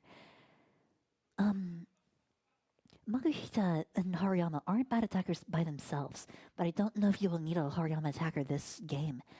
Ideally, what you're looking for is big swings with Mega Lucario. We will be seeing the counter catcher onto the Makuhita, though. Makuhita does have a good retreat cost, but that's exactly what we're looking for with by spreading out our energy thin like that. Or not necessarily thin, but spreading out our energy wide. Just trying to be able to make sure that we are only 1 attachment away from getting that retreat cost, but we do have the Air Balloon, which is really good. If we can get the KO this turn, I think it's pretty much a wrap from here. We do get the second evolution. We do have a second Mega Lucario on the field. Though, how much Energy plus Pro do we have in hand? That is the question. We do run, I believe, around 3 or 4 in the deck. If none of it is currently prized, then we're in a very good position. If we have a Lilies, we might be able to see that, but we don't get to draw that 8 cards now that we've taken a prize. Ooh, we do see that Gravity Mountain. So that means we only need 1 Energy plus Pro. Can we see it? Can we see it? We really, really need to see that right now. If we can do that, we seal out the game just right here. We probably have a Lilies in hand, I would bet, seeing how we're thinning out cards. That Gravity Mountain, minus 30 HP on... Oh, nope, never mind. We're fine. We're perfectly fine. We have the attachment of the Maximum Belt, which will allow us to do a 50 extra damage to EX Pokemon.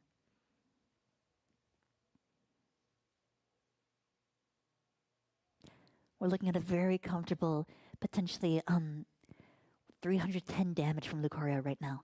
But we need an energy. We need an energy so bad here. This is why I was concerned about spreading your energy wide like this. If you double attached to Mega Lucario, you really would have been able to get that swing in, and you would have been able to get that big attack that you're looking for. Especially whenever you have Air Balloon in hand already.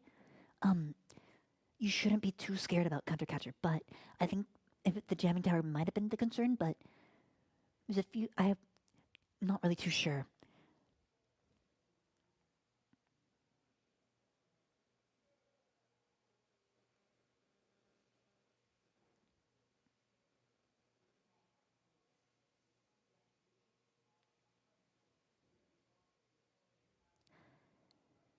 Do have an energy attachment here, but okay, yeah. I think that's a scoop. Yeah, yeah. Levi going to be walking away with it pretty comfortably. Promote, swing for the active. Cameron just kind of seeing where all of his cards are. We got nothing on the draw here. You know, you get one opponent that draws nothing, and then karma comes right back, and you draw into nothing again. Very difficult position to play out of. Just no draw engine. We were only able to find that attachment. No more basic Pokemon. No, nothing. Basically nothing. We were just so short on pretty much everything. No items, no tools. Just a very rough position. Levi able to just kind of establish that board and do whatever he wants. Gust around, boss up, attach, swing for big damage. I mean, Levi was feeling very, very comfortable for the next few turns, even if Cameron was able to get something off the ground there. Though, regardless, you know, this late in the tournament, it's unfortunate to get that poor luck, especially on the fourth round like this. Like, Levi likely moving into grand finals into Table 1 here, having a 4-0 record. Very impressive for Mega Lucario. I don't really get to see the deck a whole lot. I'm a little mixed on the deck. I think it's got some upsides and it's got some downsides.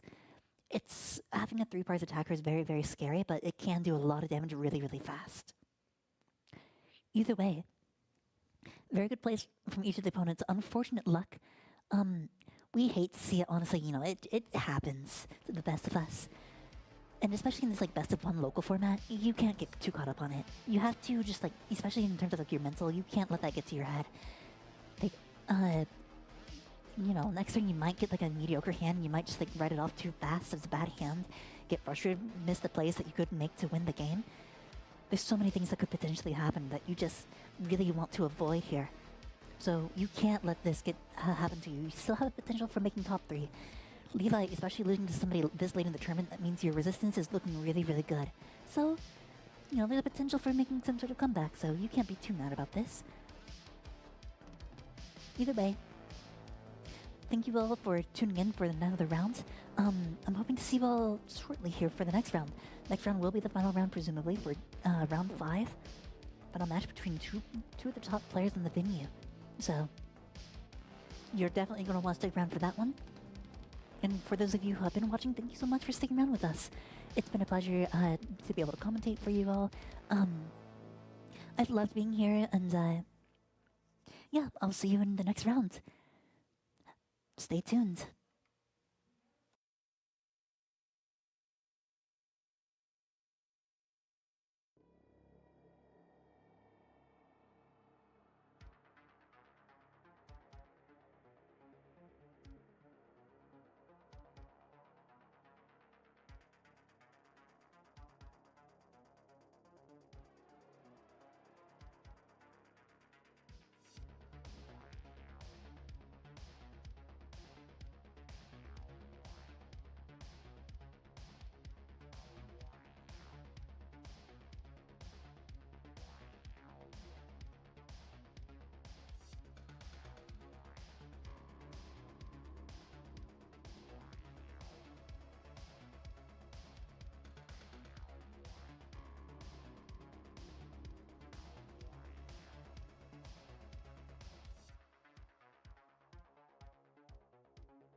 Alrighty, welcome back everyone.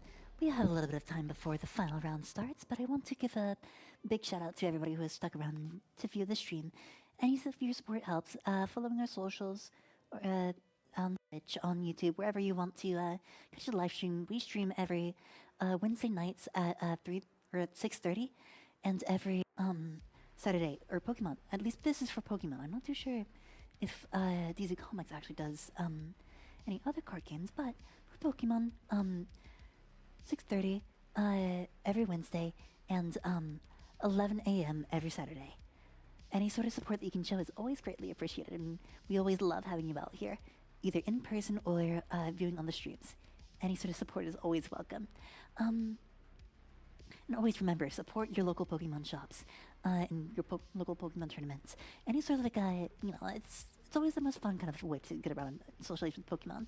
Oftentimes people there are also big Pokemon fans. They'll chat about you with your favorite Pokemon, with your favorite games. If they're not much like fans of the games and more so just card game players, you can chat about like your favorite decks, almost anything. There's so much more to do than just like just playing matches. Like sure, it's fun to win and whatnot, but ultimately at the end of the day, it's just kind of about being able to come together and kind of have a shared hobby.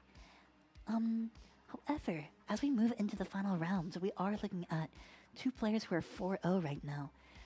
Levi with Mega Lucario, and another player, I cannot recall his name off the top of my head, but I know it's a Dragapult player. So we have Lucario Dragapult once again on stream. Looks like the two of them are moving up to the stream table. So this is a matchup that, we saw a little bit earlier. But it could go pretty interestingly with how we want to manipulate, taking down those that big Dragapult in one big turn. Mega Lucario has the potential, but it takes a few pieces to do it. Ultimately, Dragapult, though, on the other hand, wants to keep Mega Lucario down on the low end, get that board state established with behind Bidoof until being able to take some big prize turrets.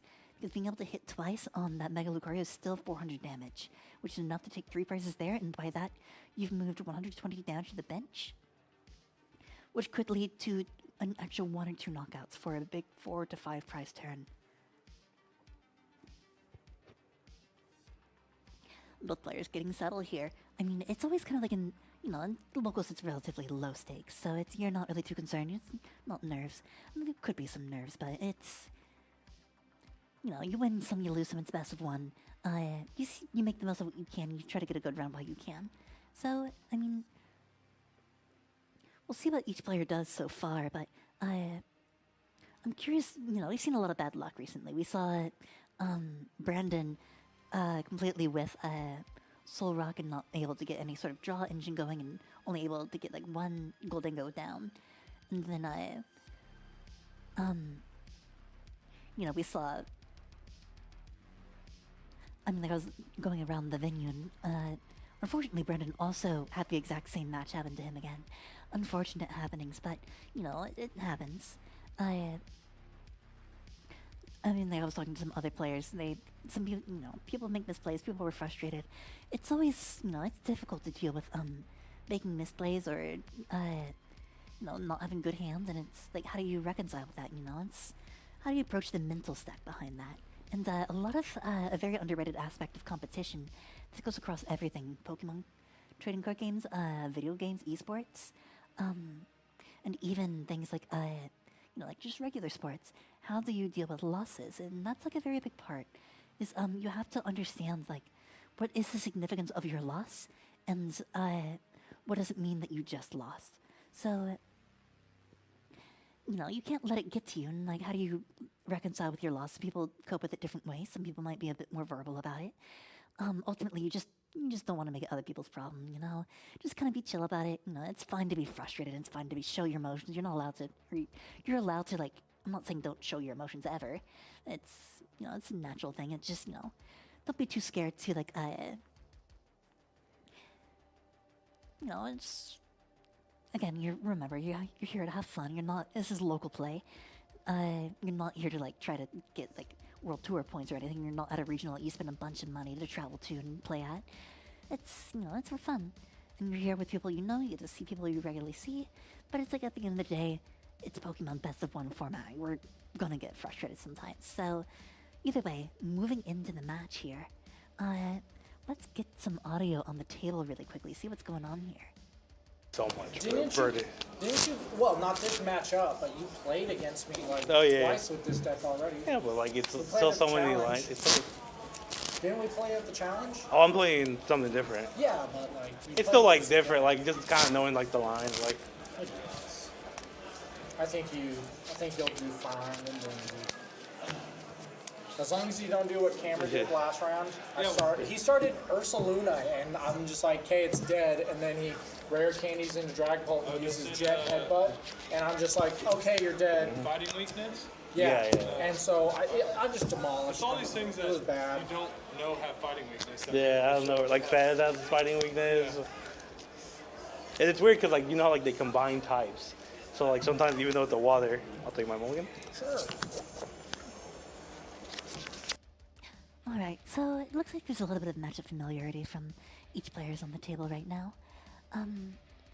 Ultimately, Lucario's, as I explained earlier, Lucario's going to be looking for big one-turn KOs. Soul Rock in the active, that's exactly what you want to see here. Very big, very good opening. If we have, I think it's a Buddy Buddy that he's in, or maybe I might be wrong. Though, if we can get another basic down right now, that would be ideal. But I don't know, I'm not seeing any cards being immediately played, so we might be a little short on being able to have a fast opener. And I think that's just a pass. Not much to play here. We're going to go ahead and get a Buddy Buddy buff, and that's really, really scary here. We do have Lily's Determination in hand, but we don't have a way to get access to those Riolus if that Badoo is to come down and take that quick KO. And there's the Badoo, the monstrosity that's been tormenting this whole bracket so far. You know, just 30 HP, get the Lunatone down and attach, you get rid of the Badoo, but you're already down a turn. Your first turn was, pass, you didn't even play anything.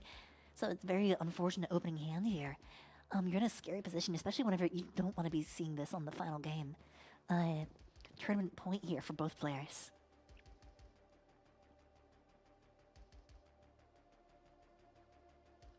You're running out of options here. We're going to attach to the Dreepy. We do have Lily's Determination in hand. We're going to shuffle up, draw 8 fresh new cards. I mean, it's such a strong start here. Levi is really going to have to make up the difference here, especially after going under that item lock. That's, 100 damage left on that Soul Rock still. Not a huge difference, doesn't really matter whenever Dragapult's swinging for 200, but you have to find a way to get to that basic. You have to hope that you hit some basic Pokemon on that Lily's Determination next turn. If not, it's a wrap. I mean, it could be possible if we bench a Duskull here. That could threaten a lot of bench Pokemon. So you're gonna have to get 2 basic Pokemon. You don't have the items you want. You don't have what you need at all. But do promote it to the active thanks to the ability of Latios. Gonna go ahead and item lock for 10. No Dusclops or anything down on the field, or Duskull down on the field. So we're safe to bench a little bit into the down into the bench, but we don't have a lot still. So can't play any items, can't play anything, so we can't play in most of our hands. So we shuffle up and we draw 8. Hope for a fresh in hand and hope for something better. You know, if you ever have a brick at the beginning of the game and you draw into Lilies, you know, it's what brick, you know, it's what you know, it was never there, and drawing 8 new cards. Oh my goodness. Such a powerful card to be added into this meta. I think it's honestly like a really good card to be just kind of there to make sure that every deck has like a good draw engine, but it's also just really, really, really obnoxious for those beginning game turns where you're really hoping that your opponent doesn't get like this really fast start, and like, you know, you might be breaking, you might not have your redraw, and you see your opponent drop their own Lilies, and you're like, oh no, what do I do? I mean, Levi really making sure that deck is nice and shuffled. Gonna go ahead and cut that. Draw 8 new cards. We need something here. We need Riolus, we need a Lunatone especially, and we need that fighting energy.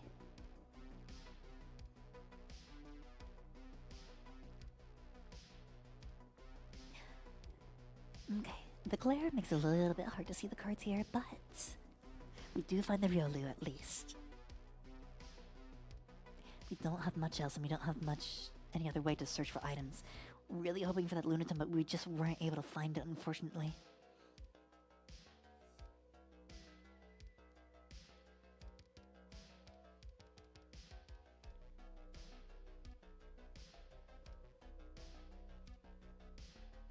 It's gonna just be another pass. Dracloak comes down. We're gonna be able to do some searching here.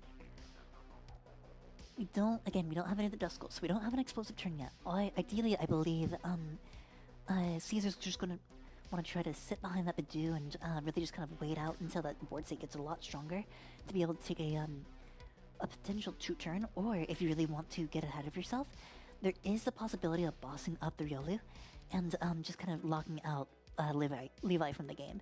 A boss's orders here would seal the deal. There's nothing else that Levi could really do and establish as long as you keep those Duskulls, that Dragapult damage down, and ultimately, it would just be a wrap from here. Dragapult is not a deck that you want to fall behind against, especially whenever there's cards such as Oppressive like Badoo. If you don't have the board state to match Dragapult, you're in a rough spot.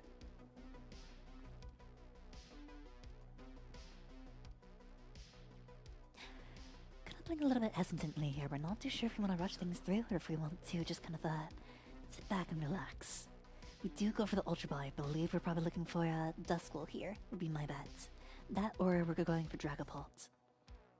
Yes, Duskull would be a good play here. Gonna sit behind the Badoo a little bit longer and hope for the best.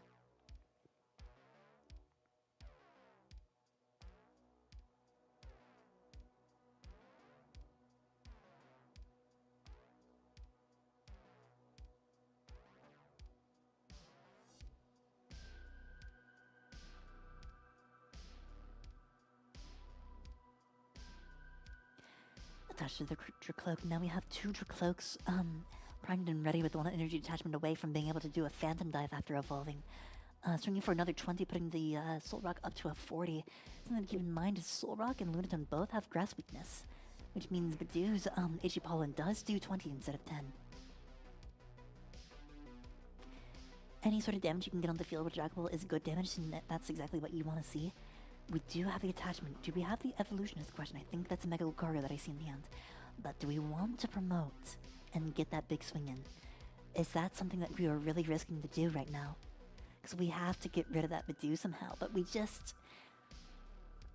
It's just so scary.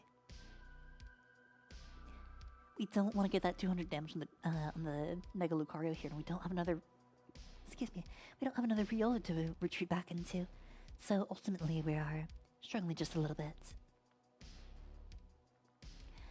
Though we are going to be able to punish just a little bit here. We will go ahead and get a quick Aura Jab for the knockout on the Dracloak. Forcing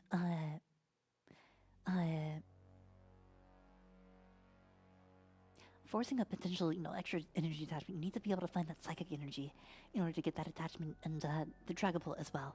You deny the draw engine, you deny a psychic energy. Scary times here. You could make it work, you could get the swing. It's very, very possible. You have Duskull on the bench. You have Fez now. You can draw an extra 3 cards. So we're seeing 5 cards this turn.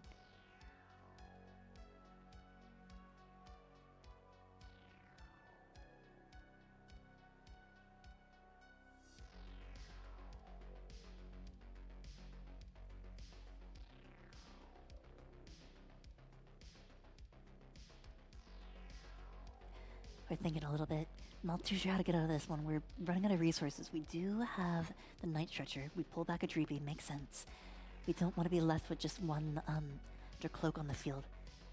Levi in kind of a tight and precarious situation, but it's still a strong position to be in to threaten with that Mega Lucario.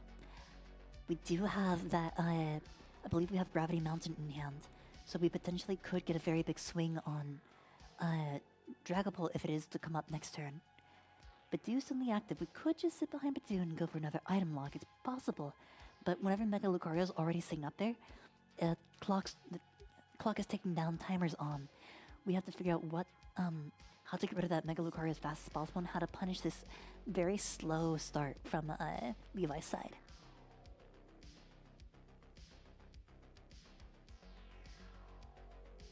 Honestly, I think Levi, exactly what Levi wants to see right now, is a turn where they just don't have to deal with item lock. That would be ideal for now.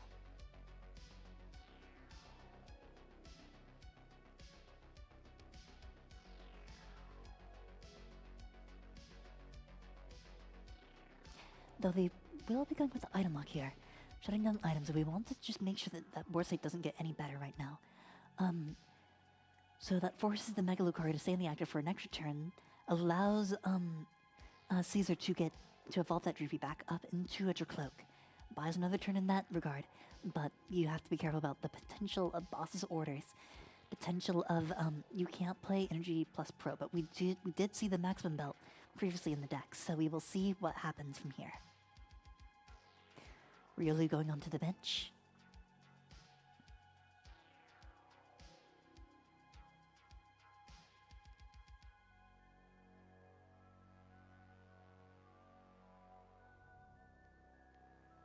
Gotta go ahead and get an attachment.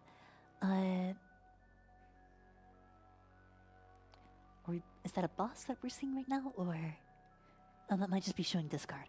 Regardless, but we do have the Lily's Determination. See, another 6 cards. We've already taken a prize, so can't get too excited about this, but it's still new cards nonetheless. Especially under item lock, we need to see all that we can get here.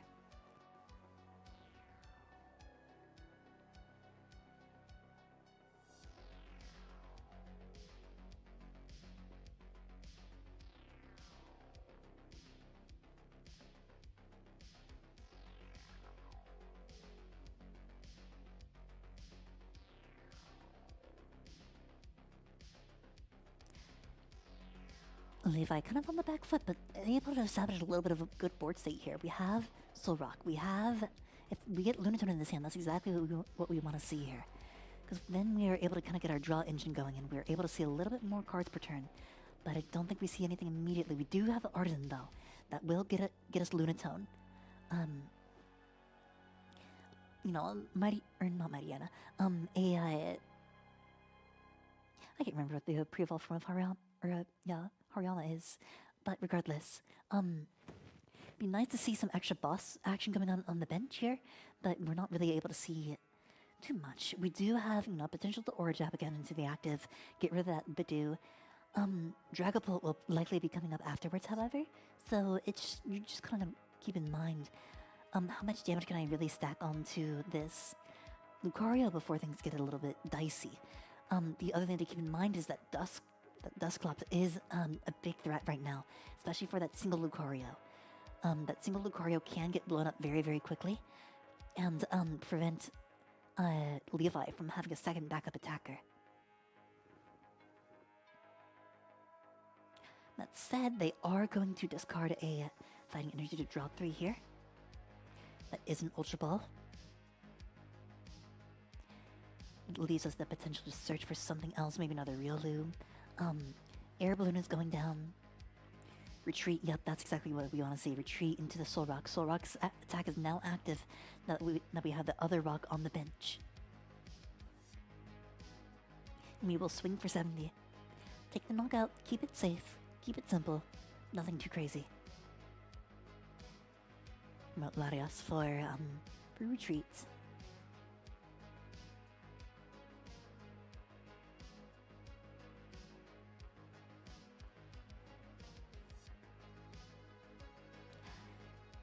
Both players probably thinking about the prize mapping right now, wondering how, they're going to come out on top of this. So, Levi, they're up 2 prizes right now. Caesar's been doing a good job of getting that board state established, but we just don't, we need another,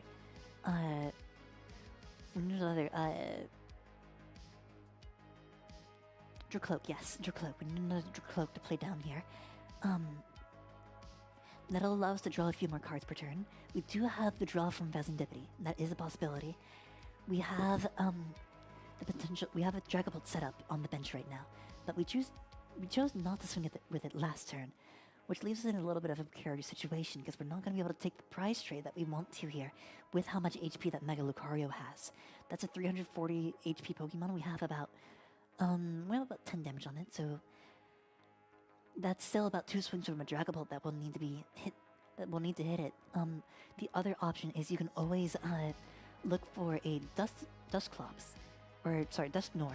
Dusknor will allow with that 300 extra 130 damage that will round it out to a nice 330 damage, which is the exact amount that you really want to hit right now on that Lucario. So that might be the damage calculation that Caesar was looking for on that Badoo, and the reason why he decided to Badoo lock for an extra turn. But ultimately, that means we do need to have a boss in hand. We need to have either a boss or counter catcher, which is, it's relatively lucky for the Dragapult to have one or the other. Jamming Tower going down, trying to prevent the use of that air balloon from the Mega Lucario. Do we have the play, though? And that is the question. We do have the play, I would bet.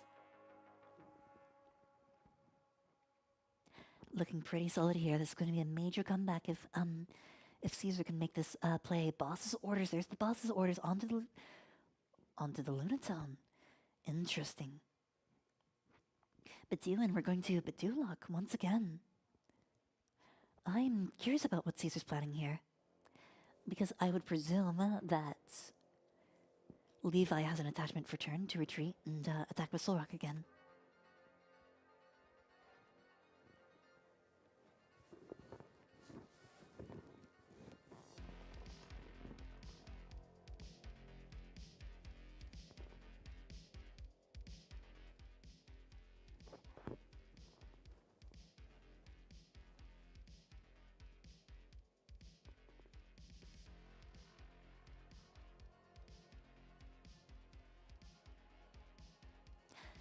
Really kind of a tense moment here. I'm curious to see what Caesar's planning. Because honestly, like, you would think that, they're wanting to take up to the prize lead. But the concern is, you have that Mega Lucario on the backbench. It's very possible with Premium Prowler Pro to be able to just knock out that Dragapult. And since we're not seeing another Dracloak right now, Caesar might just want to sit on that board state, hope for something else. Lily's Determination, we have the air balloon on the active Lunatone, but we really need to see that. We really need to see a stadium to bump that jamming tower and be able to use that retreat. That, or we can find another energy.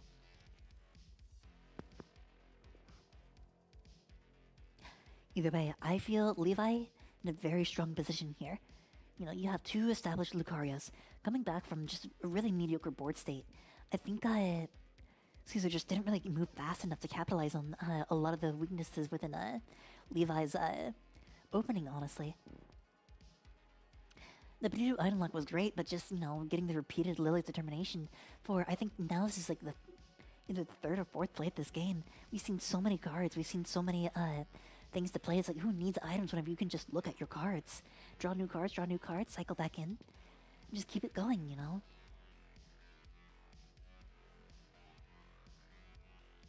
There's the stadium. We got the bump on the stadium. We will be able to promote the Soul Rock.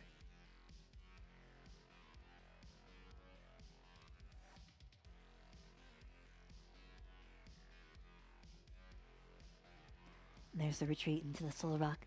That nice 70 damage right there is always going to be a much welcomed, one prize attack. Fan Rotom and Soul Rock are both very, very strong one prize attackers for that reason. They're just very good at setting up, dealing with a lot of those low HP Pokemon like Badoo, any sort of 70 HP Pokemon like Dreepy, Charmanders, unless it's the 80 HP one.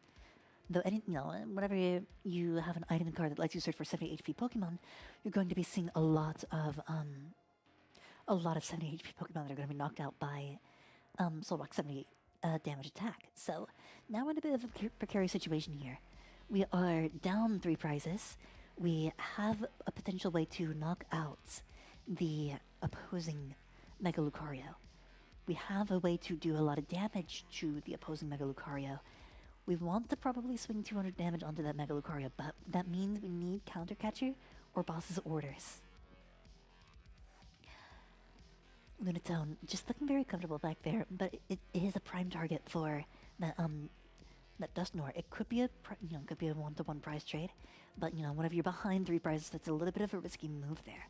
It's not going to do much to disrupt the board state being a basic Pokemon that Levi can very easily just search out once again.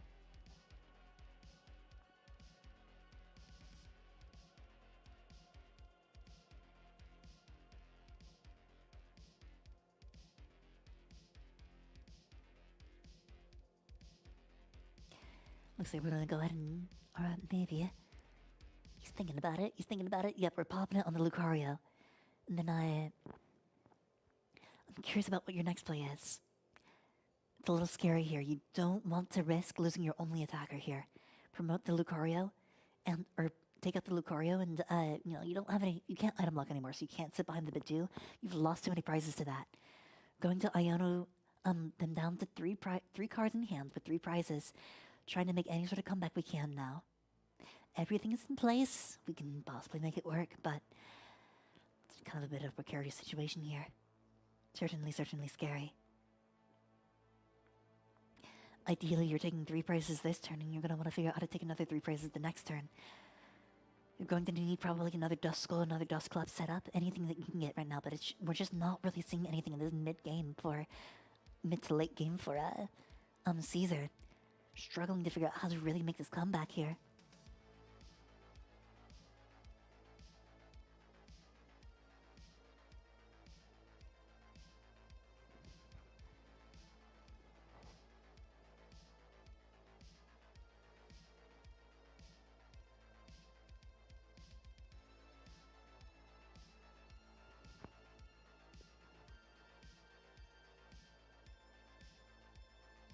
We do find the Halucha, which that will be enough to get a forward prize turn. That's exactly what we want to see on that Soul Rock right there for the 10 damage.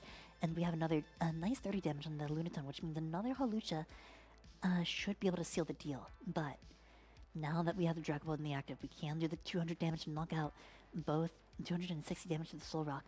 A little bit of a precarious situation. Levi needs a way to respond to this. Needs an energy attachment. We need Energy Power Pro. We have the Gravity Mountain down. Caesar not able to bump the Gravity Mountain last turn. Very, very scary thing to just leave on the field like that. Soul Rock coming down once again. Research. Discarding Haruyama.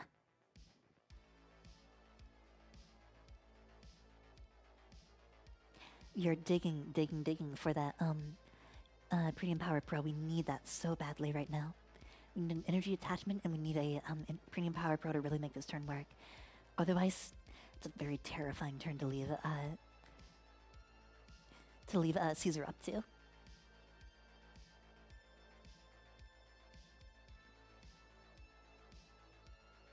Caesar most definitely having game in hand for next turn now that you've benched that other Soul Rock. We do have the attachment for turn. We are going to promote. Do we have the Premium Power Pro? Oh, we've got 2. We've got it. That's it. Just going ahead to max out the damage. GG's. Levi walking away 5-0 on this tournament. Really impressive showing from Levi here. I really like the patience. Able to make it out of that bad position from the start. Ultimately, just such a strong player. Recognizing the lines and how to really just kind of manipulate around that poor price trade, the item lock. Ultimately, Caesar just really struggled to figure out how to establish that mid game. Wasn't able to get that good draw second Cloak down. That was very, very detrimental to the game plan there, and just was a little bit late on getting active to the swinging. Not quite able to see everything that he wanted to. Levi, on the other hand, just enough Liz Determination will do the trick. Can't find anything, Liz Determination. It's such a good card, Draw into everything that you want. Good job on thinning. Just playing everything to a solid pacing. And ultimately able to take the game and overall the tournament. Very good just showing from everybody here. Thank you all so much for joining us tonight. It was great to actually be able to commentate here on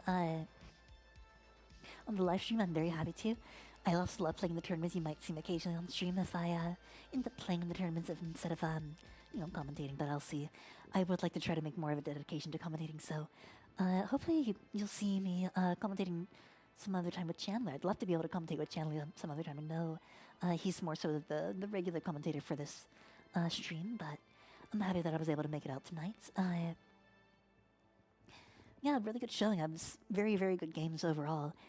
A lot of good plays. This was a very exciting last match to see. Otherwise, I've been Aloe. Thank you so much for watching in. And hope to see you on Saturday at 11 a.m. Be sure to follow our socials. Thank you so much for watching again. And we will see you next time.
those of you who are still around, we will actually be able to interview Levi just momentarily, so stick around for that, and we will see you soon.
Welcome back, everybody. So, here with us, we do have Levi with us, the winner of the tournament, going 5-0 tonight. How do you feel about that, Yeah, so I've been playing my Lucario deck. It's the same list that I won a challenge a couple weeks ago here. I went 5-0, just like I did today. Nice. And I won a cup a few weeks before that Congratulations, yeah. with the same list. Also, I mean, I lost my first round at the cup, and then the next 7 rounds I won. So Yeah. I haven't lost very many matches with it, but I've also only played it maybe 4 times, and 4 times? every single time I've gotten first. Well, it served you well so far. Yeah. You've played, navigated, on that last game, we saw you open up kind of like, a little bit of a slower hand. Horrible. I was like, hand. good game. We went for. I was even telling him, I was like, oh, my deck's tired. Like, Yeah. it doesn't want to play anymore because I started one Pokemon, got Itchy Pollen for like 5 turns. Yeah. But so a big reason why I like the deck is it generally does not care if it gets item locked because I play a very linear Yes. strategy. I just got to get like the Soul Rock Lunatone down, a couple of Riolus if I can, and a couple of Makuhitas if I can. And that's like my strategy for almost every single game is the same. Just get Pokemon down, play a Lily's, Iono, or a Professor's Research as often as I can to draw lots of cards, use my Soul Rock Lunatone combo to draw lots of cards, and try to take the game out try to take as many prizes with just playing the Soul Rock. Just a one prizer. And you have the Makuhita, which evolves into Hariyama. When you evolve into Hariyama, you get to pull something up into the active spot. So you can pull something like a Pheasantipity, which is weak to fighting. And then I go straight into Lucario and hit it for 130, which will do 260. If you saw my round 4 match, my opponent started in Ursaluna, and I was like, dead, 260 with my first attack, and then I loaded up 1 energy on everything else. So the deck just kind of, it all has its own little package that it just, everybody helps each other out. There's not a big, I don't need an energy accelerant really, other than the Aura Jab. So yeah, it's consistent, it's easy for the most part. There's not like, I'm not doing all this crazy math like Dragapult and Gardevoir. I'm not trying to draw a zillion cards like Goldango. I'm just trying to put Pokemon down and attack, and it just works out. For sure, like, and especially like in the meta like this, where everything like has like such strong setups and whatnot. Especially having that consistent game plan, just to be able to like as you're talking about, you navigate the item lock really well because you get with the Lily's determination and just having the Soul Rock and Lunatone, it didn't really just matter to you that much. You didn't have access to the premium power pros, which denied you the KOs and the boss KOs on there. But it's like just being able to, as you were saying, take as many KOs as you can with the Soul Rock on those like the Dews. You took a KO on the Dracloak, which really that really set your opponent back pretty. Yeah, heavily. so that turn I thought I was like that was a turn where I was like, wait a minute, I can just instead of knocking out this Badoo, I can just boss up this Dracloak and set him down and kill that, leave him with only one thing they can turn into boss or into Dragapult. And if he doesn't get that down, then it's just game. A big thing too is I think every single time I've played Dragapult, I've beaten it with this deck because like I said, their Badoo strategy doesn't really harm me that much, and it allows me to consistently take these one prizes over and over and over again, and then by the time they throw Dragpult out at me, I'm no longer item locked, and by that time, I usually still have all 4 of my Premium Power Pros in my deck, my Maximum Belt, my Town Store, like all my buffs for damage are still in my deck, and so they Iona me, and like, I got Iona'd into 2, horrible, just now, horrible hand, horrible. It was like Turo and an Ultra Ball, and I top deck Professor's Research, and Loves, yeah. You know, it's game, all about got that everything I consistency, need. you know? I got an energy for Yeah. Lucario, Premium Power Pro. Premium Power Pro, and Air Balloon for my soul, well, Yeah. for the Lunatone, so, and then just game.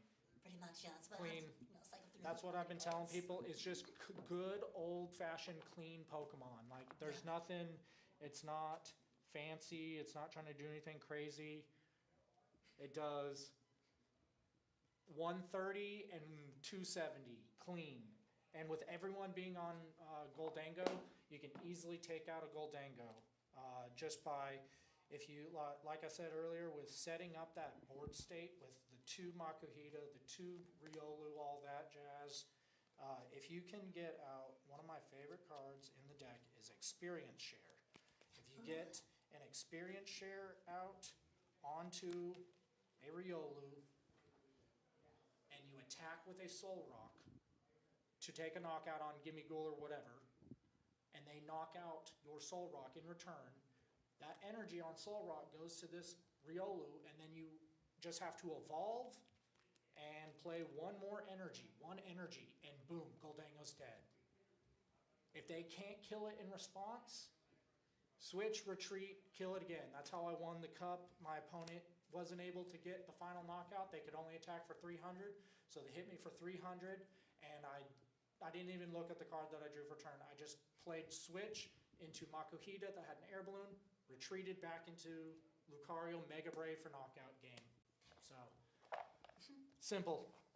Well, congratulations, Levi. That simple game plan just won you another tournament. Yeah, So, well, thank you so much for coming out tonight. And thank you so much for having a chat with me. I appreciate it. yeah, Really thank happy you. to hear about this deck strategy. I love hearing about that XP shares attack is so cool. I love Yeah. that. Like it It's really nice. makes sense for like the price trade, you know. So You run 3 stadiums, because a lot of decks are Yes. running Jamming Tower right now, so you just got to make sure that your Gravity Mountain comes down after their second Jamming Tower to ensure that, like, hey, this is not happening again. Yeah. Because in the matchups that play Jamming Tower, you want Gravity Mountain against them, because Yes. they're all, for the most part, they are stage 2 decks. Stage 2 decks, yeah. So, yeah, more people should play Lucario. Not a lot of people are playing Lucario. No one is playing Lucario. Like, you try to find it on Limitless. I don't see people play You Lucario. won't find anyone in America really playing it or putting it on any tier list, but if you look at Japan's list, right now, actually, the 2 most played decks are Team Rocket's box, this like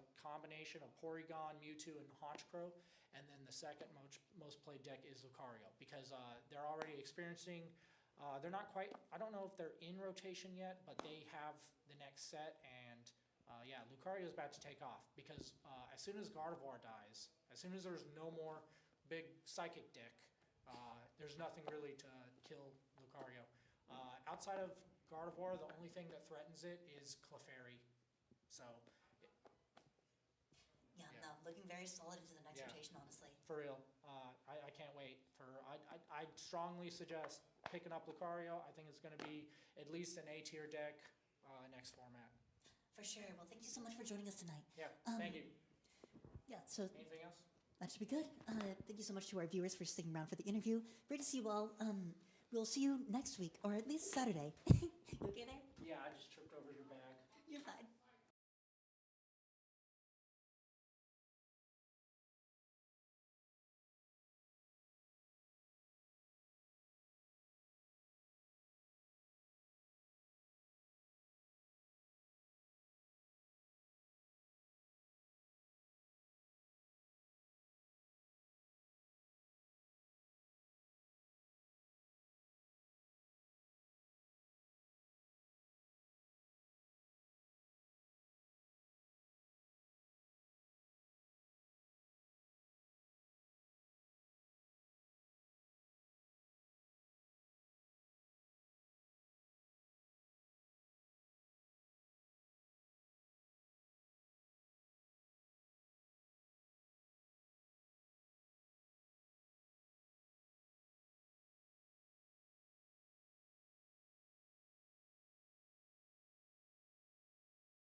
All right, fellow gamers, this is your host, Cosplay Shog.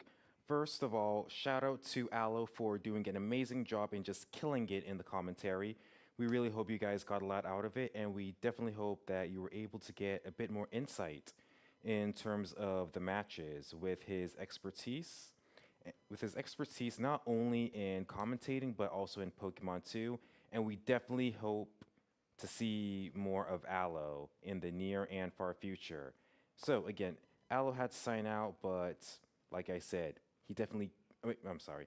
Aloe definitely killed it tonight, and we really. And as I said, Aloe, if you're still listening, we really hope to see you again in the near and far future. And yeah, keep crushing it. It's always amazing to have you here at DZ Comics. And again, shout out to them for just killing it and much appreciated. So, without further ado, with the end of the tournament, we just wanted to give a big shout out to Levi over here. So, Levi, as you all saw from the interview, this is not his first time winning a Pokemon tournament, and you will definitely be seeing his picture later on our social media platforms. So, shout out to Levi for winning the tournament, and again, another big, huge, appreciative shout out to Aloe for killing it. Again, much appreciated to them. So, with this Wednesday coming to a close, us being 6 minutes away to shutting down for the day, just wanted to say thank you all again for your amazing support. We definitely have a lot more coming up, and we just hope that you have a good night. And remember, like, comment, and share the stream on all of our platforms. Follow and like us on all of our platforms as well. This is your host, Cosplay Show, signing off. Goodbye. Good night for now. Thank you.